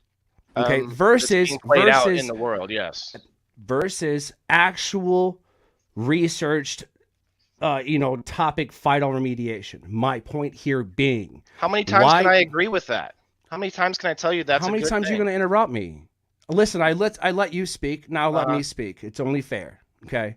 My point, if you revitalize the soil, vertically growing outside, it has its perks. It makes sense. Plateaus, this shit makes sense. That I will agree with. However, like you said, if you want to try to make it sustainable for some reason and do that vertically integrated inside, you would be doing yourself a disservice because you would be able to grow a lot more outside and yield more. That's the point. The sunlight is a source that's not renewable. You understand? It's each day passing, we kind of lose that. However, you get more sunlight to grow outside than you do inside. So anything that you grow outside is automatically going to be far superior to what you grow inside, which would actually lend it to not being cost effective. So you would be doing yourself in the disservice of everyone else trying to grow inside when you could just fix outside and grow. You would have more room. You wouldn't have to go up. You could go out. For a while. I mean, until that's completely reversible. Surface. Like you said, old boy said he could do it in 6 years. 6 years, you're taking how much fucking chemicals and shit out of the soil? It's not for a while. We can reverse this process. He can do it in 6 years here. He can do it in 6 years on his property. He can't do it in 6 years in Australia. He can't do it in 6 years in India. He can't feed the world with that. No. I'm not saying that. However, what I am saying, if we start now, we can get it done. You see what I'm saying? In a lifetime. Okay, because here's the thing. I think we should. Either way, we should be. I agree with that, but I'm trying to tell you that if you do phyto remediation and then you go to growing inside vertically, that is just shooting yourself in the fucking foot with a shotgun. You're doing yourself and again the people of America and the world even a massive disservice by not growing outside. That's the best weed strains come from outside. The best vegetables are grown outside. You know, that's what happens. You know what I mean? So to sit back and say that it would be smart to try and grow food on the inside, that's what they're doing now, and all of the food is fake because the sunlight is fake. The sunlight, they're using fake lights. I can't agree that the best weed is grown outside either, though. Like I've definitely, you know, fair enough. But you can control the amount of light and stuff when you're indoors. You can control so many more factors on the indoors that you can't control outdoors, like the climate, the wind, bugs, predators, and what is it? PM, powdery mildew and shit. Yeah, you can control that indoors. I'll give you Taste that. has come a long way now. The vegetables indoors were originally hydroponically not good. Now I use aquaponics, which is using real poop from real animals, fish, not animals, but my point is it's much more nature driven, and I have plans and ideas of how to add more. But how is it nature driven if it's inside? That's oxymoronic as fuck. That's my point. Like that doesn't make. You can't say it's nature driven when it's artificially it's a controlled created environment. Indoors. It's still a controlled environment. But it's not nature driven. Well, like as far as organic, it's natural. I'm in California. No, it's not. It's created inside of a building. Am I muted? Crops are sorry. Crops I can hear you. Sorry. Go on. The weather here is, sometimes impossible to grow outside. So depending on the weather and where you're at, I think indoors is beneficial. So I would agree that we benefit off of both for sure. And an awesome outdoor grown tomato from 4,000 miles away that then comes frozen or comes and sits on the boat docks for 2 weeks before it can get sent to the grocery store that then sits there for a while. Then you get it. It's way worse than a locally grown, locally sourced, farm to table. All that nutrition that we're finding out is much more. You might have a more intimate connection to the farmers that are growing your food, and you know more about it. That I think is more valuable in the long run. But to your point, though, Rodney, yes, locally maybe still do some of this and try to create ways to grow outdoors and indoors. You can grow outdoors with canopies to help cool the plants more. Like there are ideas in every environment. I just don't think that we can go with one idea. I think we have to be better in all aspects. Getting the soil revitalized is key because we can't grow inside without the soil from outside, without the minerals, without everything that But the inside it's not is even the only minerals from outside that we're putting on the soil. There's so much additives to soil that we pull inside anyways. It's not even funny because here's the thing: it's not the same soil. It's not. I mean, we take the soils, we pump it full of nutrients, we pump it full of whatever. We mix it together. We call it Fox Farms or whatever it is. We call it soil, but all those bags that you buy is actually soil-less. Correct. So there's a difference between soil and there's a difference between dirt. You know what I mean? And that's the point. That's what. Yeah. Again, I much to my chagrin, I do agree with a lot of the points being made. However, I would like to point something out though on the comment that is it Melanie or is Melanie right? Yes. Okay. Yeah. More to your point. So here's the thing about that. If a tomato grows in a certain part of the area, okay, it is native to that area. We know this. I'm not going to sit here and mansplain all that. You know what I mean? However, thank you. We as human beings want the variety of spice of life. So we're willing to wait the 5 days for it to be flash frozen and shipped to us, so we can taste a tomato from a far off land, because we know we can't grow one there because of, whatever rainfall or whatever have you. But that's why, cultures and foods are heliocentric to that area, meaning you're not going to find vermicelli rice noodles, made on the shop market in New York. That's just not going to happen. Hot dogs more likely. You know what I'm saying? And that's my point. Okay. Different areas have different food groups. So that has to take apart, a little bit of being able to grow in certain areas and not being able to grow in certain areas. So we have to take that into account when, using, that in the conversation. That being said, Okay, yeah, no, I never said I was against growing. As a matter of fact, I wanted to kind of, meet in the middle and say, let's, instead of build new buildings to do this, let's revitalize old buildings. You know what I'm saying? All across the world. They're everywhere. Fucking everywhere. It I sounds agree good, with that. but it's tough, man. It is, and I agree. But what's easier is this.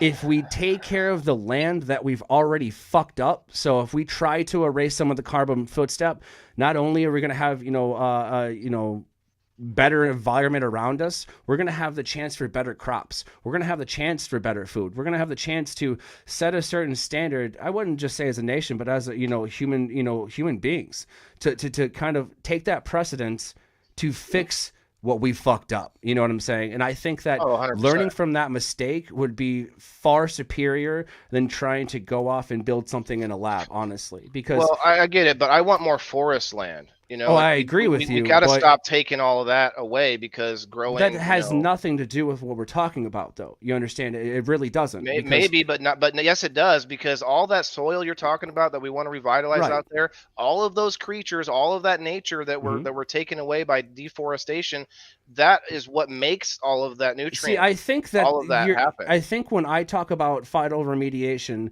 that mentally you may or may not be thinking about the same terrain. So allow me to specify that, because I think that's where the snag up is. Okay. I just don't want us to keep getting more farmland to spread out, because that's. I agree, but so hang on. But you're talking about two different areas of land here.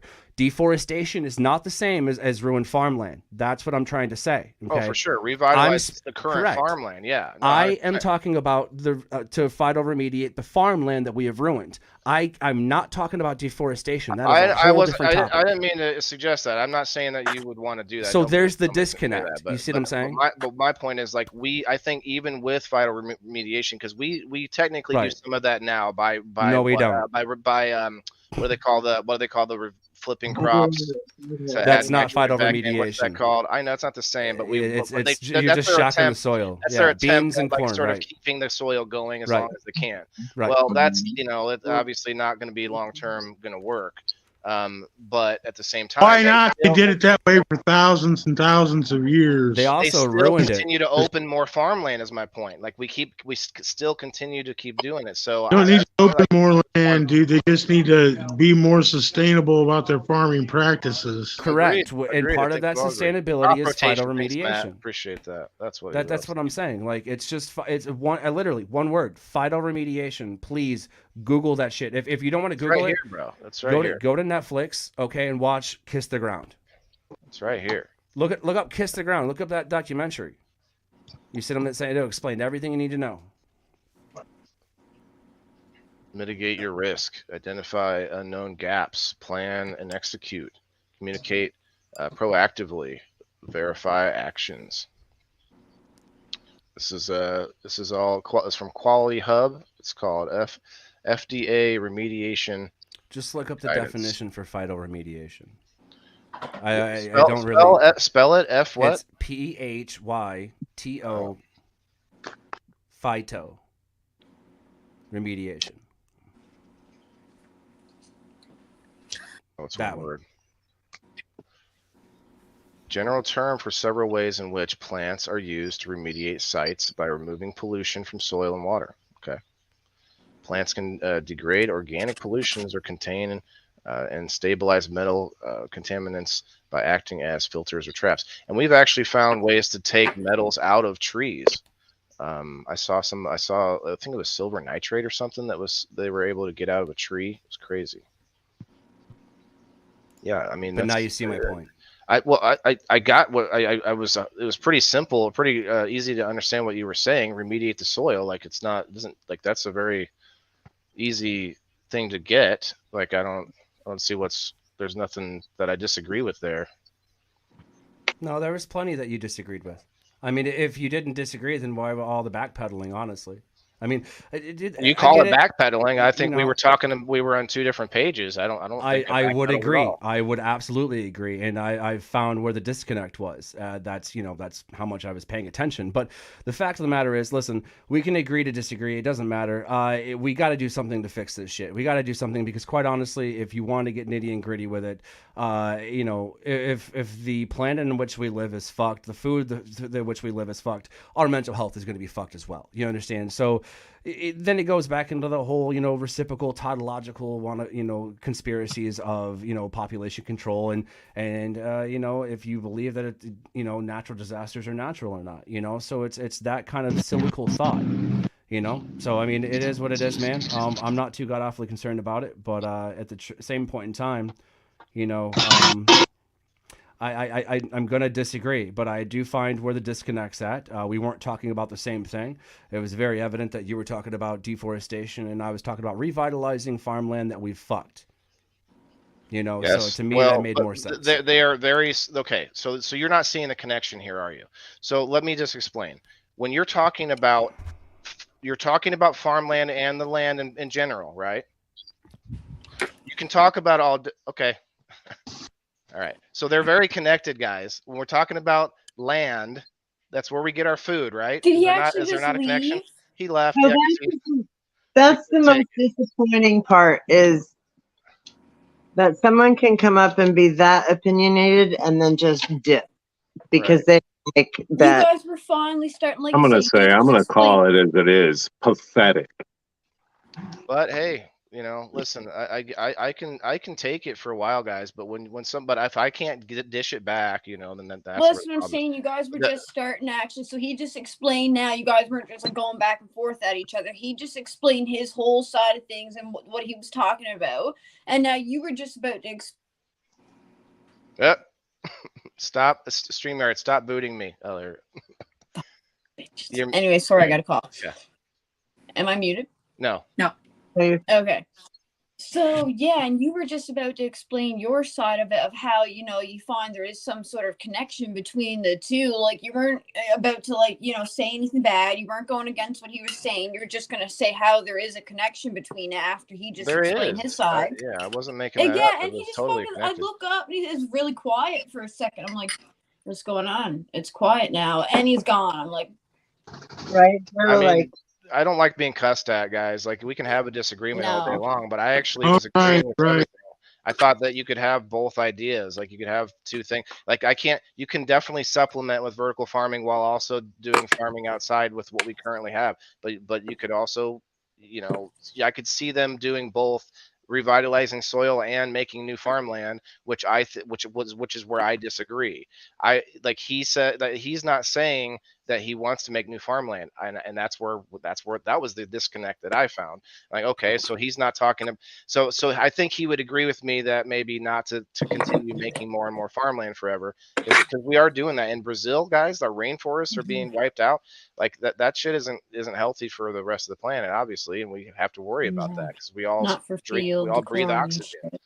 We all breathe oxygen. We need forests to make more oxygen, not more crops. We need exactly. We need trees. We need the forests and stuff. You can only wipe out so much forest before it's going to cause serious issues. You can't. You need farmland for your vegetables and all this shit, but you need those trees. You need the forest. It's just when thinking about the world's woes gets me down. I take my lion's mane from Great River Mushrooms. Dan left. Yours today. Articulate his disagreement with us. He's telling us we're all full of shit. That's why we have these conversations. Come back, Dan. I don't know. If you can't articulate it, if you get too what do you call it, emotional on the topic. Well, I'm not saying like education is a big deal. Where did you go? Let's hear from Tiny. What's up, Tiny? But like in school and everything, they taught you about how the sun is changing. The sun isn't the same. Or our atmosphere isn't the same, allowing sun to react differently on Earth. Like, so changing farmland and changing the land isn't going to change what the sun has done to Earth. It's not the sun that's killing our land. It's bad farming. It's not just the pollutants in the soil. It's pollutants everywhere. Yeah, so I guess to your point, we need to take care of all the pollutants, not just revitalizing soil. But I Not mean, just the soil, it's everything. me saying that we should grow more vertically doesn't mean that we shouldn't clean up the planet too. You know what I mean? Like obviously, maybe and here we could even look at it this That's way. where the whole discord came from. That's what he thought you were saying, and you thought that he was saying that we That's what I only was need trying to to say. remediate the Both land. can be beneficial at the same time. If it's going to take 6 years, 12 years, 18 years to fix the soil, let's learn how to grow inside if we need to in the meantime, because we're going to need food. So I don't think there's a problem with both. Well, and you can 100% grow inside and use the sun. Like you don't have to use grow lights. There's so many. Like I could build a Walmart-sized building that has sunroof everywhere. Greenhouse. I just actually I watched greenhouses are a little smaller. I watched a Cannabis Cribs episode of this grow facility, and I can't remember where it's at, New Mexico, that uses sunlight reflected in their buildings to grow weed.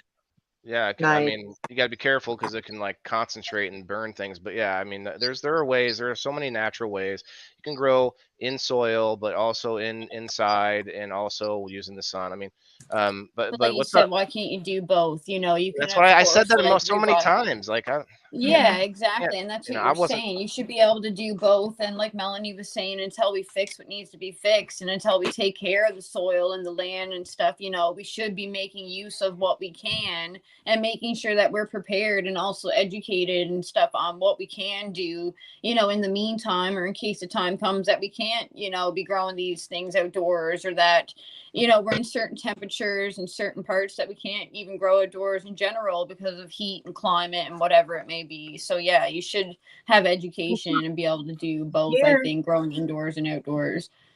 With all the fires here, they will drive by and spray fire retardant. You don't think that's fucking with the crops? No, people lose whole ass crops. So it's sorry. We have some comments over on the Rumble that I wasn't paying attention. Someone named Cannabis Cruz. He's very opinionated over here. And then there's another person that may put a whole bunch of comments down, but I should have been paying attention. They were actually a viewer interacting with us, and I missed it. Damn it. Is Cannabis Cruz our local artist? Cannabis Cruz, yeah, he's a good guy. He says, should have called it making money off of popularity and likes. Hello, welcome to the planet, Cannabis Cruz. Don't quit your day job. Oh, wait, this is it. No, Cannabis Cruz, I'm a disabled veteran, buddy. That's my day job. This is for fun. Anyway, got some haters going on, but hey, that means I'm doing a good job. How are you? Matt, my man. How's it going, everybody? Matt knows Dan and knows all the friends from down in Quincy, knows Philip. Matt's a local sort of for me, but not super close. Do you know Matt, Big Jim? Who are we talking about? Who just popped on? I don't even know. Your phone, you got your phone turned up and down, so it's probably real tiny up on the screen. Yeah, if you flip your phone sideways, Jim, then you'll be able to see all of us, and you can zoom in. Boom. You can zoom in and see. Oh wow, I didn't know that. Western Illinois Cannabis Coalition. Is that your group, Matt?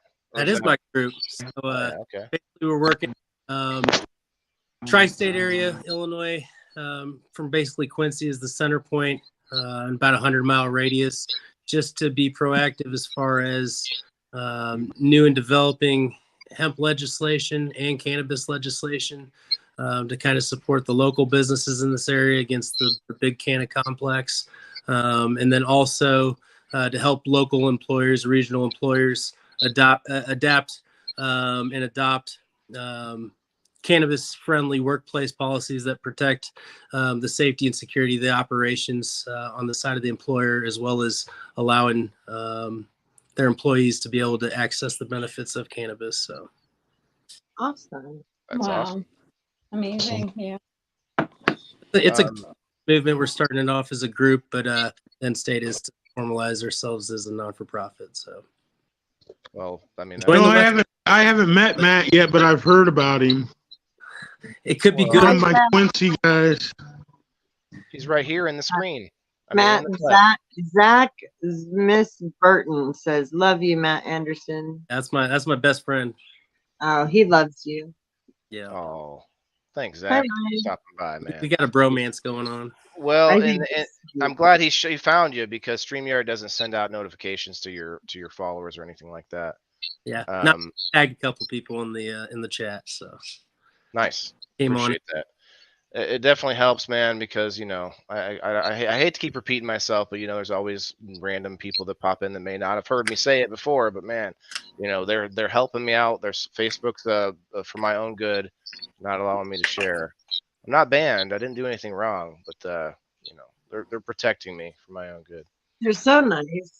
They're really good at that. Where's Dan? Matt, tell Dan to get back up. Dan, did you see what he was saying earlier? We got too many haters, so they just don't want to share us out. They don't want a lot of haters be seeing it. talking about Pizzagate because we didn't know what we were talking about. Yeah, I want Dan to come back for sure. Me too. I want him to tell us what his facts, because he said none of us were saying facts. I want to talk about Pizzagate. So come on. I don't even know what Pizzagate is. We don't have a Pizzagate. Waylon, did you see the numbers that I put in the chat, though? I don't know if you were paying attention to the chat at all, though. Chat? No, actually, I jumped over in the comments. All right. Brian made some comments, too, over there. A couple people did. Right. Over where? Yeah, in the regular chat. So I had it brought up. I believe I can't remember because I smoke a little bit of weed, but that 270 times more crops can be produced by doing indoor vertical farming using 95% less space and 90% less water. Mm-hmm. So That's how asinine. can that not help repopulate the world in the countries that do not have the soil or the space or the land to be able to grow the crops outdoors? Like, you're talking actual terraforming, like Ethiopia or something. Most of those countries, the problem is, unfortunately, people don't want to invest in those. Yeah. Yep. To bring us all back, they've got to Let's quit sending the shit to space, because one space rocket can eliminate the national debt in fucking one of these countries. The amount of money that it costs for a rocket to be built and the pollution that rocket puts off and what that does to our atmosphere, what we could do with that money to help take care of these countries that have been hit with natural disasters or been hurt because of this, been hurt because of that. That's an interesting query you pose there, because I would disagree, because eventually the space game is going to be lucrative.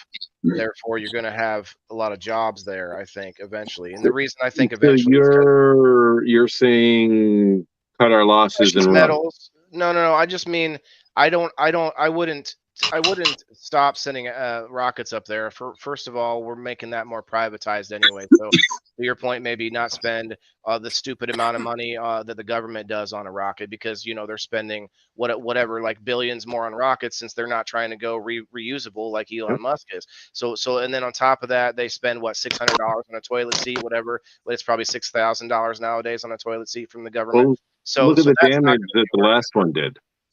The last dick rocket that just went up. Look at the damage that did. Hundreds of thousands of dollars in damage. Hundreds of thousands of dollars in damage. Where's that money going to come from? It's not coming from Dickface's pocket. Right. So this was my idea. This is my plan, is to build. I don't know if you guys have a Casey's General Store where you are, but we have Casey's General Stores in every small town and every town in around me. And they have a thing now where anytime they build a Casey's, I don't know if it's the same. I don't know if they still have this policy, but they had a policy at one time where every Casey's was the exact same floor plan, cookie cutter style. Exact same. And so my thought was, I work out my own farm, my own plan, right? And yes, growing some things outside, right? But also indoors, and work out my own thing to the point where it creates jobs and a surplus of things. Like I have a plan to create energy from the system. I have all these ideas where it'll be a profitable building, right? Not just a place that's going to draw on the economy. And so you can put that building all over the planet, and like we're talking about in these climates that, like Melanie said, can't always grow outside, even in California, because of the heat. So if you can put that all over in the third world in every place, like I want to build one in Newfoundland, because Newfoundland's an island. Like they don't have they don't have tons of farmland that they can grow fresh vegetables. So you got to I'm have telling you, ways to get fresh closer. And to Rodney's point about repurposing, we have missile silos that are decommissioned that would have like what 30 floors or whatever underground. I don't think they're decommissioned, but well, there's some like they're like if you're rich, you can buy one and make a mansion. I've seen right, but there's not really too many of them damn missile silos anywhere though. You know, there's like 6 in all of Illinois. No, they've got maps of where they're all located at, man. Oh, I bet they're all true. I'm kidding. I don't know. That we can. That's here and there. But my point is like there are ideas that can be done, and I think my whole plan is to combine things. So I'll piss off a lot of people right now. We only got 9 people left on this side. I was going to say this earlier, but didn't get to it. But you cannot. People are going to get mad. You cannot make more carbon than is already here.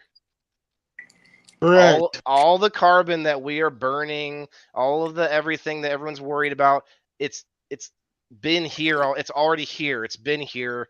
It didn't get created. It just came from like we're made of carbon. So here's another thing that might freak people out. You may not have heard of this, but there's something called graphene. And there is a process at which we can extract carbon out of the air and turn it into a material that is more conductive than most metals. It's I don't know if it's more conductive than all metals. I can't remember the exact stats, but it's very, very highly conductive. It's also very sturdy. It's stronger than steel. Like all these things about graphene. Are you reading a comic book or what? No, 100%. I'll look up graphene right now, bro. But we are literally. I can picture the comic book in my head where fucking Magneto is pulling There's the so many metals and bullshit just out of the air. We've been reclaiming carbon for 20 plus years. Yeah, we definitely 100%. We use it, we reuse it in our greenhouses and things, right? We literally pump our greenhouses up in carbon, don't we?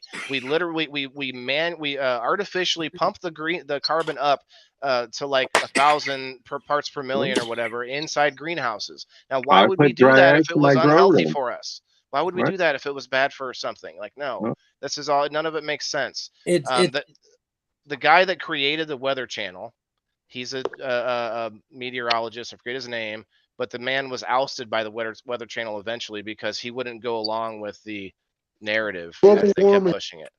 Yeah, the global warming thing. He was ousted because he's one of the guys that says all the carbon that's being used, it's already here. Like, if you want to be worried about something, be worried about volcanic eruptions. Be worried about the solar flare. A solar flare. I thought they ousted him because he said we were closer to an ice age than burning up. Yeah, I think we're a long ways from burning up, but like Keisha was saying, the sun always changes, and those solar flares, man, those are not predictable all the time, and without warning and stuff. Are you talking about carbon or carbon dioxide? Carbon dioxide can be pulled out of the air. Right, we can sequester carbon dioxide into the ground. Mm-hmm. Well, the carbon, you're pulling. Okay, so graphene. Maybe I'm misconstruing. I have it pulled up right now. It's called graphene. Like I like to be schooled. What the hell happened? It's not graphene. What? Maybe I'm spelling it wrong.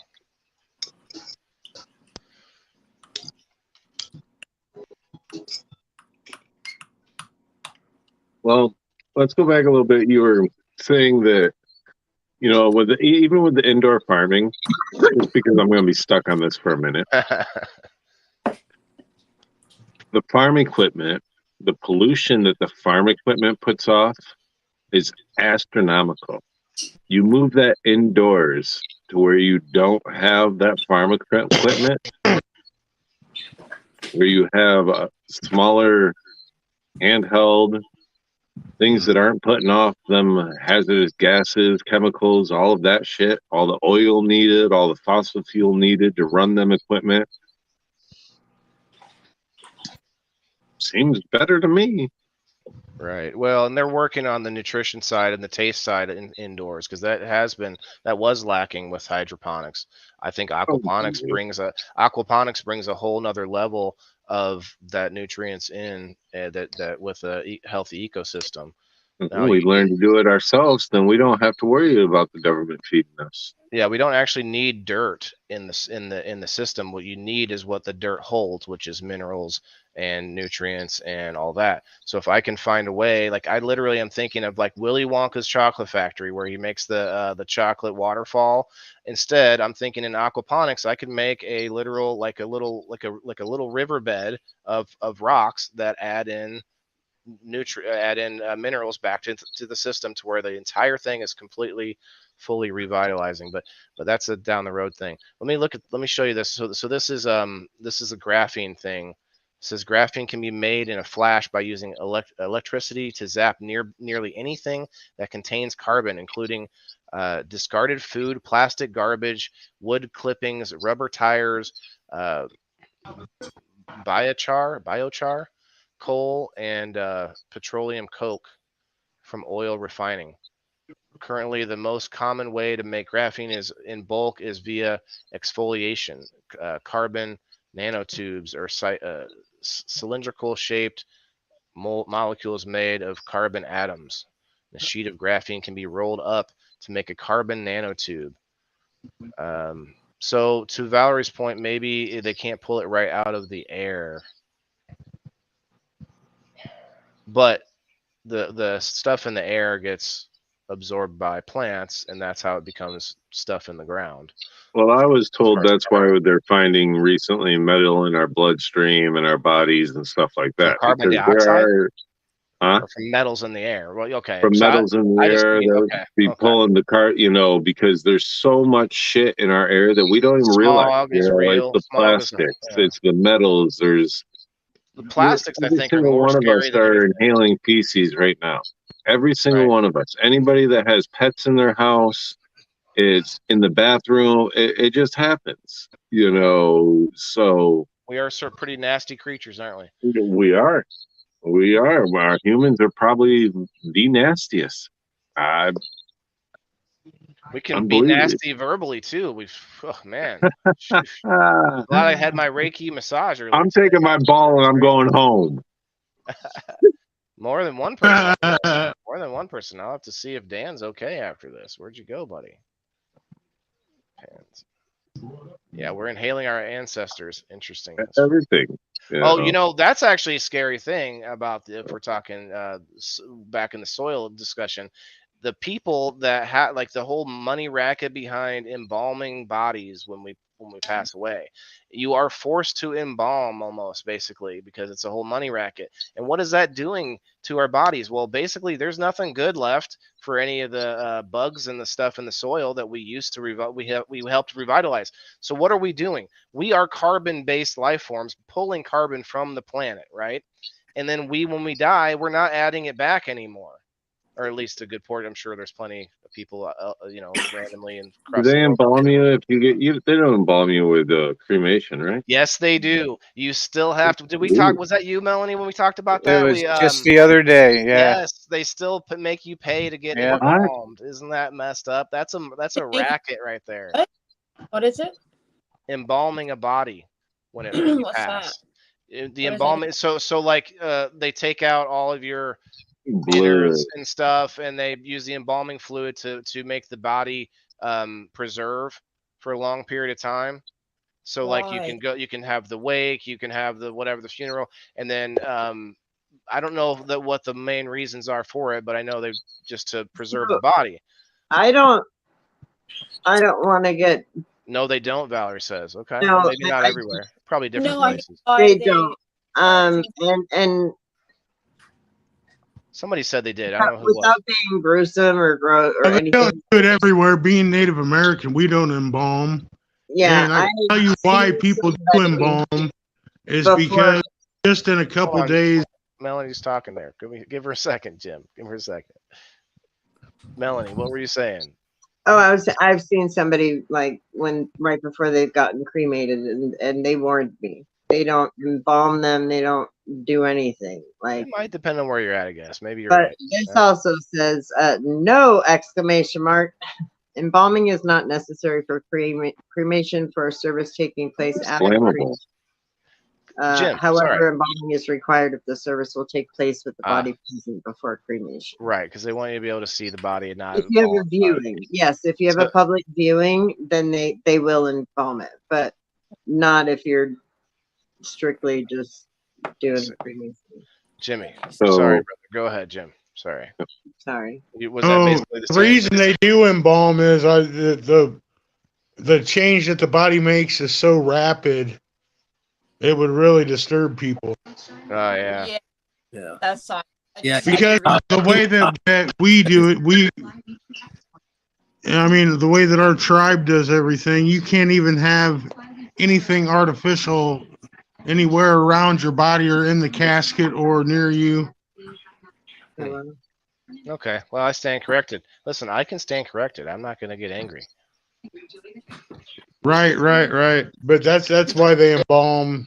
Well, I know a guy that used to work at a funeral Preservation. home, and he would dip his fucking joints in that shit, and he would be tripping for 17, 18 hours. Would smoke fucking joint and fucking Yes, Yeah. it does. just tripping for 17, 18, 19 hours, and it just in the amount of Chicago. shit- So I want to shift gears. Kat, Okay. did you? I don't remember if you said anything about natural disasters in Newfoundland. Do you get you don't get hurricanes or anything up there, do you? Like you're next to the water, but like We get the tail end of hurricanes and stuff like that. We'll get the tail end of them. so you've gotten some. Yeah, and usually, like our winter snowstorms and stuff like that. I guess it was probably 2 or 3 winters ago now that out in St. John's they had that Snowmageddon or Snowmageddon, whatever they were calling it. Snowmageddon. Where they had I don't know the exact number of how much snow they got now, but people were literally buried in. Like they had to get the military and stuff to come in and dig people out of their houses and shit. And it was like the snow that they haven't got for the last 5 to 10 years all down at once, and it just completely buried them. Like they're not used to even getting really any amount of snow out on that end of the island in the winter time. They usually just get more rain and a little bit of snow that melts because it's more mild out there. And I'm sure if you look, You got different climates on your island. Sorry. You got different areas of your island that have that drastic of a climate change. Oh yeah, for sure. Like St. John's will still get snow and stuff, but it's nothing compared out here on the west coast of Newfoundland. Really? Mm-hmm. So the west coast being closer to the mainland, you get more of that mainland climate coming off of the coast. Well, we have stuff out here on my end. Like we have Lewis Hills and Blow Me Down Mountains and a lot of things out here and out in St. John's. You don't even really go on Skidoo or anything out there because you just don't get any snow. It's just not the same at all. It's a 8-hour drive to St. John's, 8-9-hour drive, depending, to get to the other end of Newfoundland. So. So Ashley brought up. So Ashley, we did talk about HARP, but we didn't talk about chemtrails. I was waiting for. Well, do you get typhoons, Kat? Any typhoons at all? No, it probably happens definitely more out. Wait, the typhoon is kind of like a hurricane, right? Because a tsunami is a large wave. A tsunami is right. A typhoon wave. is a hurricane, and it stays in the water and never touches land. Oh. I'm sure, out in our waters and stuff, we're going right into the Atlantic Ocean and everything. So I'm sure there's all kinds of craziness happening out there in some storms. But usually we get the tail end of things. Like I said earlier in my comment, we did have a really bad winter snowstorm flash. It was more than the end of a hurricane that came through and it hit Port-au-Basque, which is one of the more like I guess it's right out like on the very fucking tip going out into the ocean on the end of Newfoundland, Okay. Port aux Basques would be. And they got hit really bad, and it destroyed a lot of homes out there that were right up, like literally sitting on the ocean's edge. And it actually took the life of, I believe it was 2 people. I know it was 1 for sure, and I know another one ended up in the hospital. And this is such like little communities, like fishing communities and stuff like that, to lose like 1 or 2 people and something like that to happen here on the island. Like it was a big thing, a big loss for the community and for their house stuff to get destroyed. It was like, devastating. Like, you don't have things like that really happen. And these people have been living their entire lives in these houses out on the ocean. And yeah, they got hit really bad for sure. But we're lucky.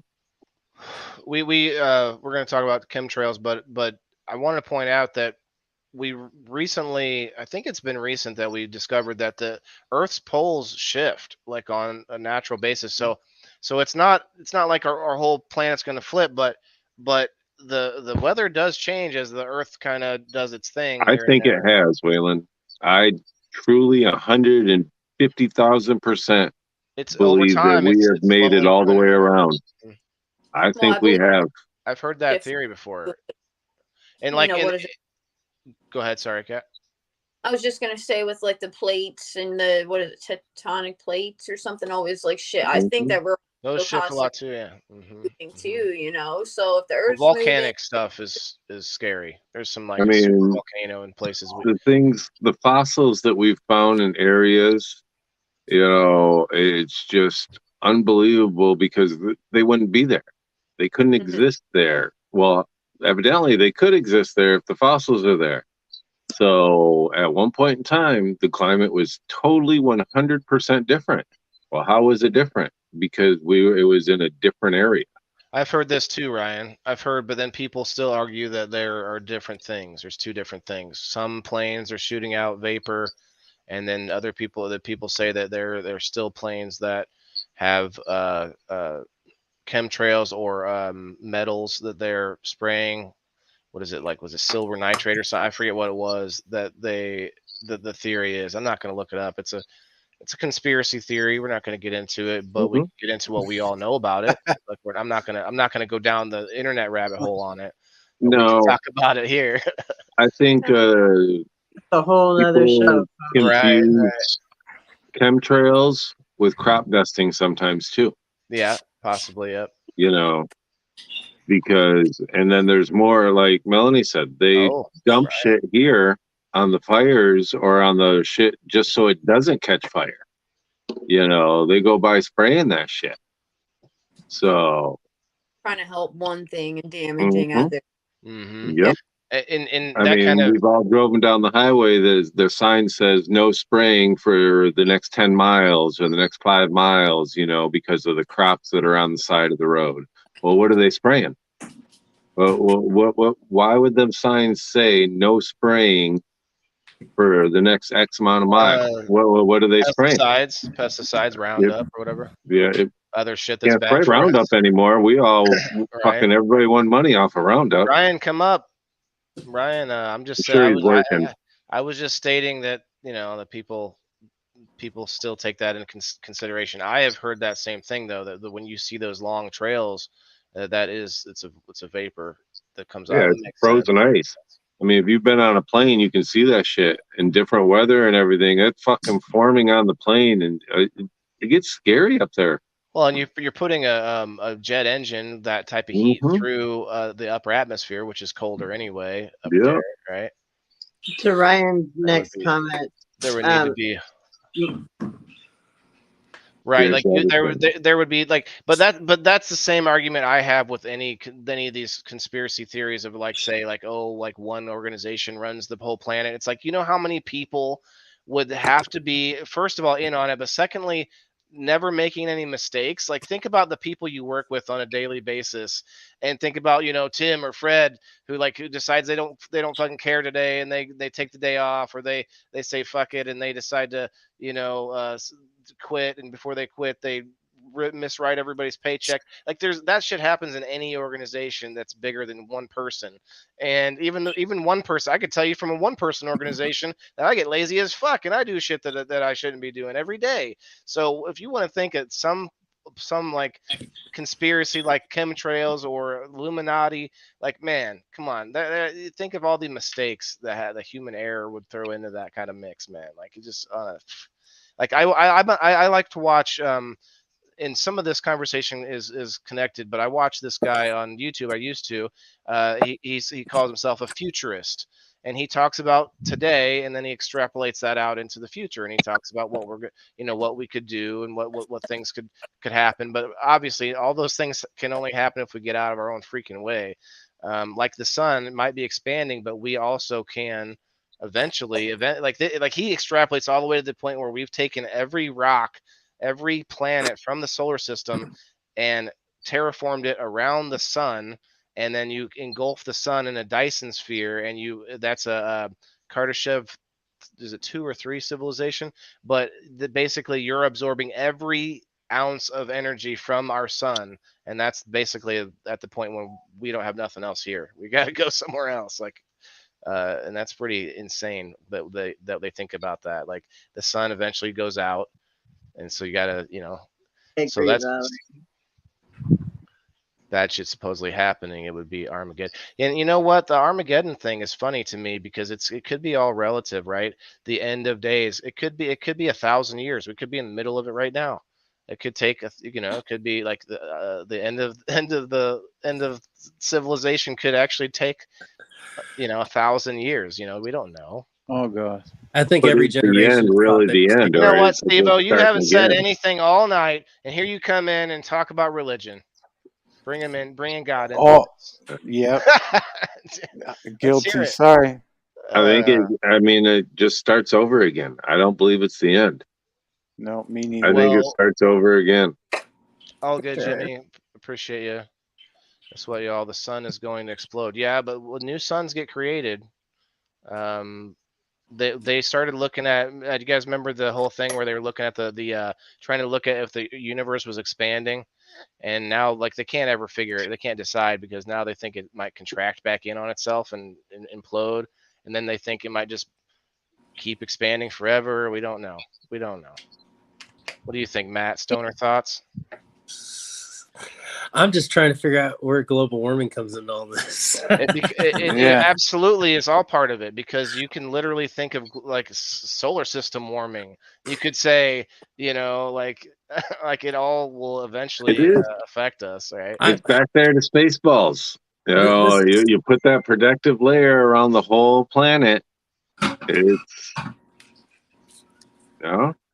Whenever I start hearing like all these theories when we got so many other problems to work on the day in and day out, I just come back to that, brother. I come back to the saying that figures don't lie, but only liars figure. Oh, wow. I like that. Okay. So a numbers man. Let me ask you this. Do you think we can get bogged down in the day-to-day and the he said, she said, and the think politics for a second? We get so mad at a certain person and their name, right? Instead of looking at the macro of it and thinking to ourselves, what is it we would like to see in the future, how this should play out. And then when we talk about global warming or climate change or whatever, we have to think in a macro scale a little bit, because each one of us has to go, is next year the year that, all the caps melt? Like, no one's thinking that. We're all thinking in at least several years out. Well, why not think 100 years out? I think it goes back to what you said, Waylon, as far as I think it goes back to what you said as far as oh shoot, now I'm losing my thoughts. But anyways, my whole point is, we can think macro. I think at the end of the day, though, when we each individually think we get back to thinking micro, we're still all trying to achieve some grandiose plan that's incapable of being accomplished unless we break it down into individual points and issues. Like you want to work on the indoor agriculture part. Somebody else can work on the soil sustainability. We don't have to argue against each other which one is better, or which one's going to bring the most progress, because ultimately it's about scalability. And in order to scale, we have to start off with individual principles and points, and then everybody's individual principles can come together to work towards one main goal. Where were you like 45 minutes ago? Listening. I agree, but I have to push back a little bit. My individual principles are actually kind of a macro thought, because I have to think for myself, what do I think about the whole thing? And the whole thing is very big for one person, right? The whole planet, global warming, right? It's a little bit too big of a thing for little old me. But you have to bring yourself to give yourself your what your principle is, or decide what it is you believe. You have to kind of take yourself out of the situation and think about it as a whole for a second. Now, I agree that you have to then bring it back to your individual self and think, what is it I want to get out of this life? Do I care? Maybe I don't care about it. Maybe I say, fuck pollution. Let's just do it. Let's burn everything. Let's do it. Maybe I'm one of those types of anarchical people. I don't care because I'm not going to be around after the planet does whatever. So I'm going to say, fuck it. There's probably people out there like that, right? And I think everybody kind of decide they discriminate to themselves on all these major topics, whether it's political, philosophical, medical, whatever it is, nature. Everybody kind of has their own discrimination that they kind of settle on. And I just think that sometimes we settle on it too easily, and we don't give ourselves that opening to think about other people's perspectives. And that's exactly why this show is a show. And that's why I made this show, is because sometimes we just rush to what we think instead of thinking about what everybody else is thinking on the subject. That's not well worded. My point is, like, getting perspective on the subject before we, write it in stone, and that's why I think I'll be the first person to tell you, I don't know what the planet's going to do. I have opinions, and that's what I've been attacked for tonight, but I guess, we don't all facts are only facts if you believe them. And nowadays we're having trouble with that, because your facts might be different than my facts. And it's like, that's becoming a thing now. So that's why we're not talking facts. Usually we're talking shared experiences. This episode was a little bit different because we all we could share is whether we've been through a tornado or something. Well, what do you guys think is the worst natural disaster? I mean, because we didn't get on flooding, avalanches, we just had an earthquake. We just had an earthquake, what, 3 days ago, 4 days ago, Melanie? The local news station, they seen it because they were doing a live video. Other people, we really didn't feel nothing. But, these things are happening all over the world. The typhoons that cause tidal waves, earthquake causes a tidal wave. It's okay. I'll give you that with the earthquake and the tidal wave. I wasn't thinking about that, but I still think volcanoes win. You think volcanoes win? Well, I mean, if I could say super volcanoes, that's kind of splitting hairs, but I think volcanoes win. You're saying volcanoes, but how many active volcanoes do we still have that are causing? You didn't say how often. I'm just saying what the worst one. When you say what the worst is, how are we defining the worst? Is it the human loss? Is it the environmental damage? What is the worst? I doubt volcanoes kill the most people a year, but they could be the most. I'm in California. We're on fire 10 months out of the year because of droughts. So that's a tsunami. Okay. So to me, that is terror. That's a big thing. It may not kill 2 million people a year, but it devastates enough people, and it ruins, a tenth of our state. I'm more scared of a super volcano just because that's going to affect the entire planet. So, these are things that we have no control over. We don't cause that. I truly don't believe we caused the volcano. I don't believe that we caused the tsunami. I don't believe that maybe with the drilling and the fracking, who knows? That could cause. Sorry, I thought you were. Yeah. No, that's okay. He was still. He done? Jason. Yeah, go ahead. I'm just trying to pull into topics. No, you're right. No, I appreciate it. Well, giving us another thing to think at. They say Mount Rainier is set to blow anytime. We have earthquakes. We have landslides, flooding. It's super fun here. I lived in Tacoma Lakewood in 2018. Or I lived in We're on fire a lot. I lived in Tacoma Lakewood In 2008, they were saying how dangerous Mount Rainier was back then. Yeah. That is people. What was the hot springs? We had what was it? Oh no, the famous tourist location in America, the hot spring, the geyser, Old Faithful or something. Faithful. Didn't they Yellowstone. find out that's actually sitting on top of a super volcano in Yellowstone? Oh yeah, if that thing They goes found off, out it's going that's to a wreck the super whole volcano. U.S. If at least, yeah, for sure. StreamYard Well, you did you see all wrong. those again, other Cat. events Man, there too. I mean, at least his phone died. they're just getting more. Yeah, more frequent. Now, I've also heard that the ice caps are actually not normal. We talked about the whole ice age and things. It's actually normal for us to not have ice at both poles, but that's what I've heard. I'm not saying that I know because I haven't been there. Okay, so get off of my dick. But my point is that we just don't know enough about this planet. Like most people like to live on coastlines, and that's what gets fucked up the most. I mean, aside from tornadoes, really, like or volcanoes, I guess, inland. There's plenty of things. Rivers flood and things. We have a big river here, and it definitely has flood damage, but that's usually by bodies of water and stuff. We just there's not really anywhere on the planet other than Dubai. I've heard there might be another place, I'm sure, but Dubai has like no storms. There's no tropical storms. That's why they can get away with building these enormous like skyscraper, like tiny structure, like skinny structures, and They don't have sandstorms there. they don't have. They might have sandstorms. I think maybe we looked that up last time. Yeah, I think that's the only thing. I think we looked that up last time. Anyway, so this article says Area 51 is home of the government's weather control station.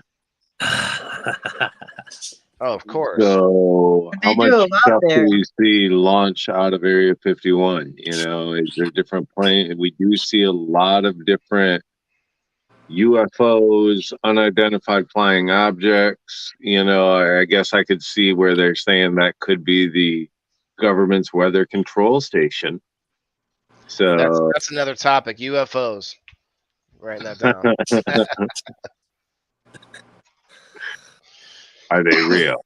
Are they out there? UFOs? I think we need to we did do ghost hunters, didn't we?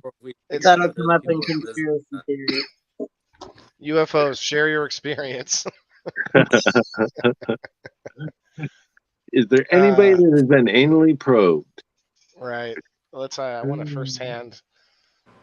But yeah, good topic tonight, though, Waylon. Good topic. Yeah.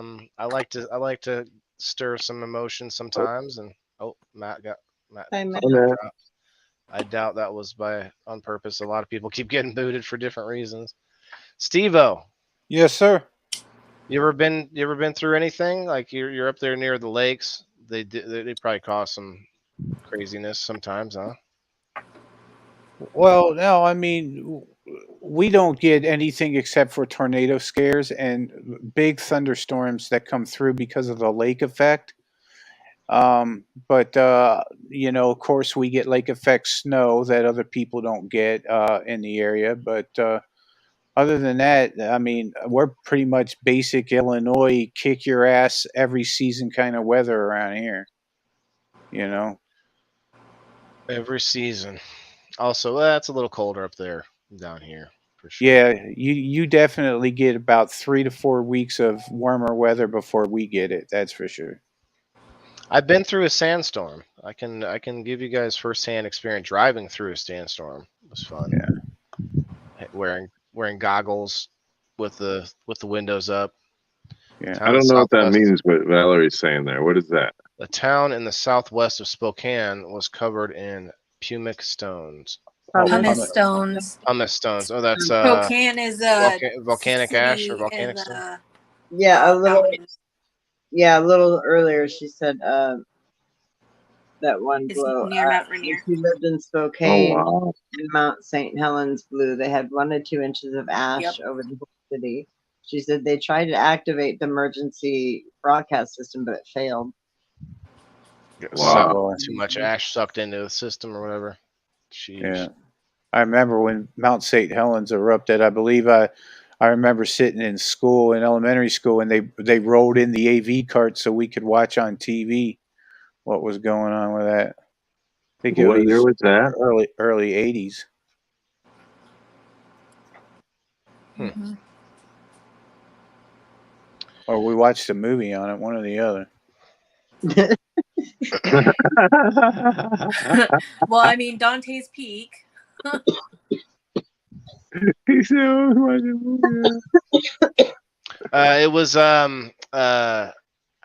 what's the name of that movie? Cannonball Run. Oh yeah, that was a great movie. Didn't he end up at a volcano towards the end or something? If I remember right. Don't remember. I thought that was Lord of the Rings. Well, there's that too. Yeah, the One Ring. Well, that's it for tonight, everybody. I think I'm done. What are you guys doing? I don't know. We should probably do something even let's take on God next week. What do you guys think? I wasn't talking about next week, but I was talking about right now. Y'all I'm up just there? kidding. You want to play some dice or something? Oh, you want to play some dice? Well, okay. Why don't we do this though? I'm down. Why don't we make it an after show thing, and we'll do it on my profile or whoever else wants to add anything into it. We'll take out GrowFam, my page. We'll end this as our People in the Box episode 44, guys. And then Good episode, guys. If there's 7 people still hanging out on Facebook, if you guys, one on Twitch. That Twitch person, I'm telling you, it's the same Twitch person. They never comment. I swear they're just screen recording me. Or maybe it's a bot. I don't know. You're sexy and you know it. But if you guys want to join us, I know at least I'll have my file on here in a second. We're gonna put the thanks for watching up first, and we'll be everybody in the comments. Appreciate each and every one of you guys. Everybody up on screen. Appreciate you guys very, very much. Y'all are amazing, amazing. Keisha, thanks for hanging out. Melanie, Steve-O, thanks everybody. Peace. Deuces. Peace.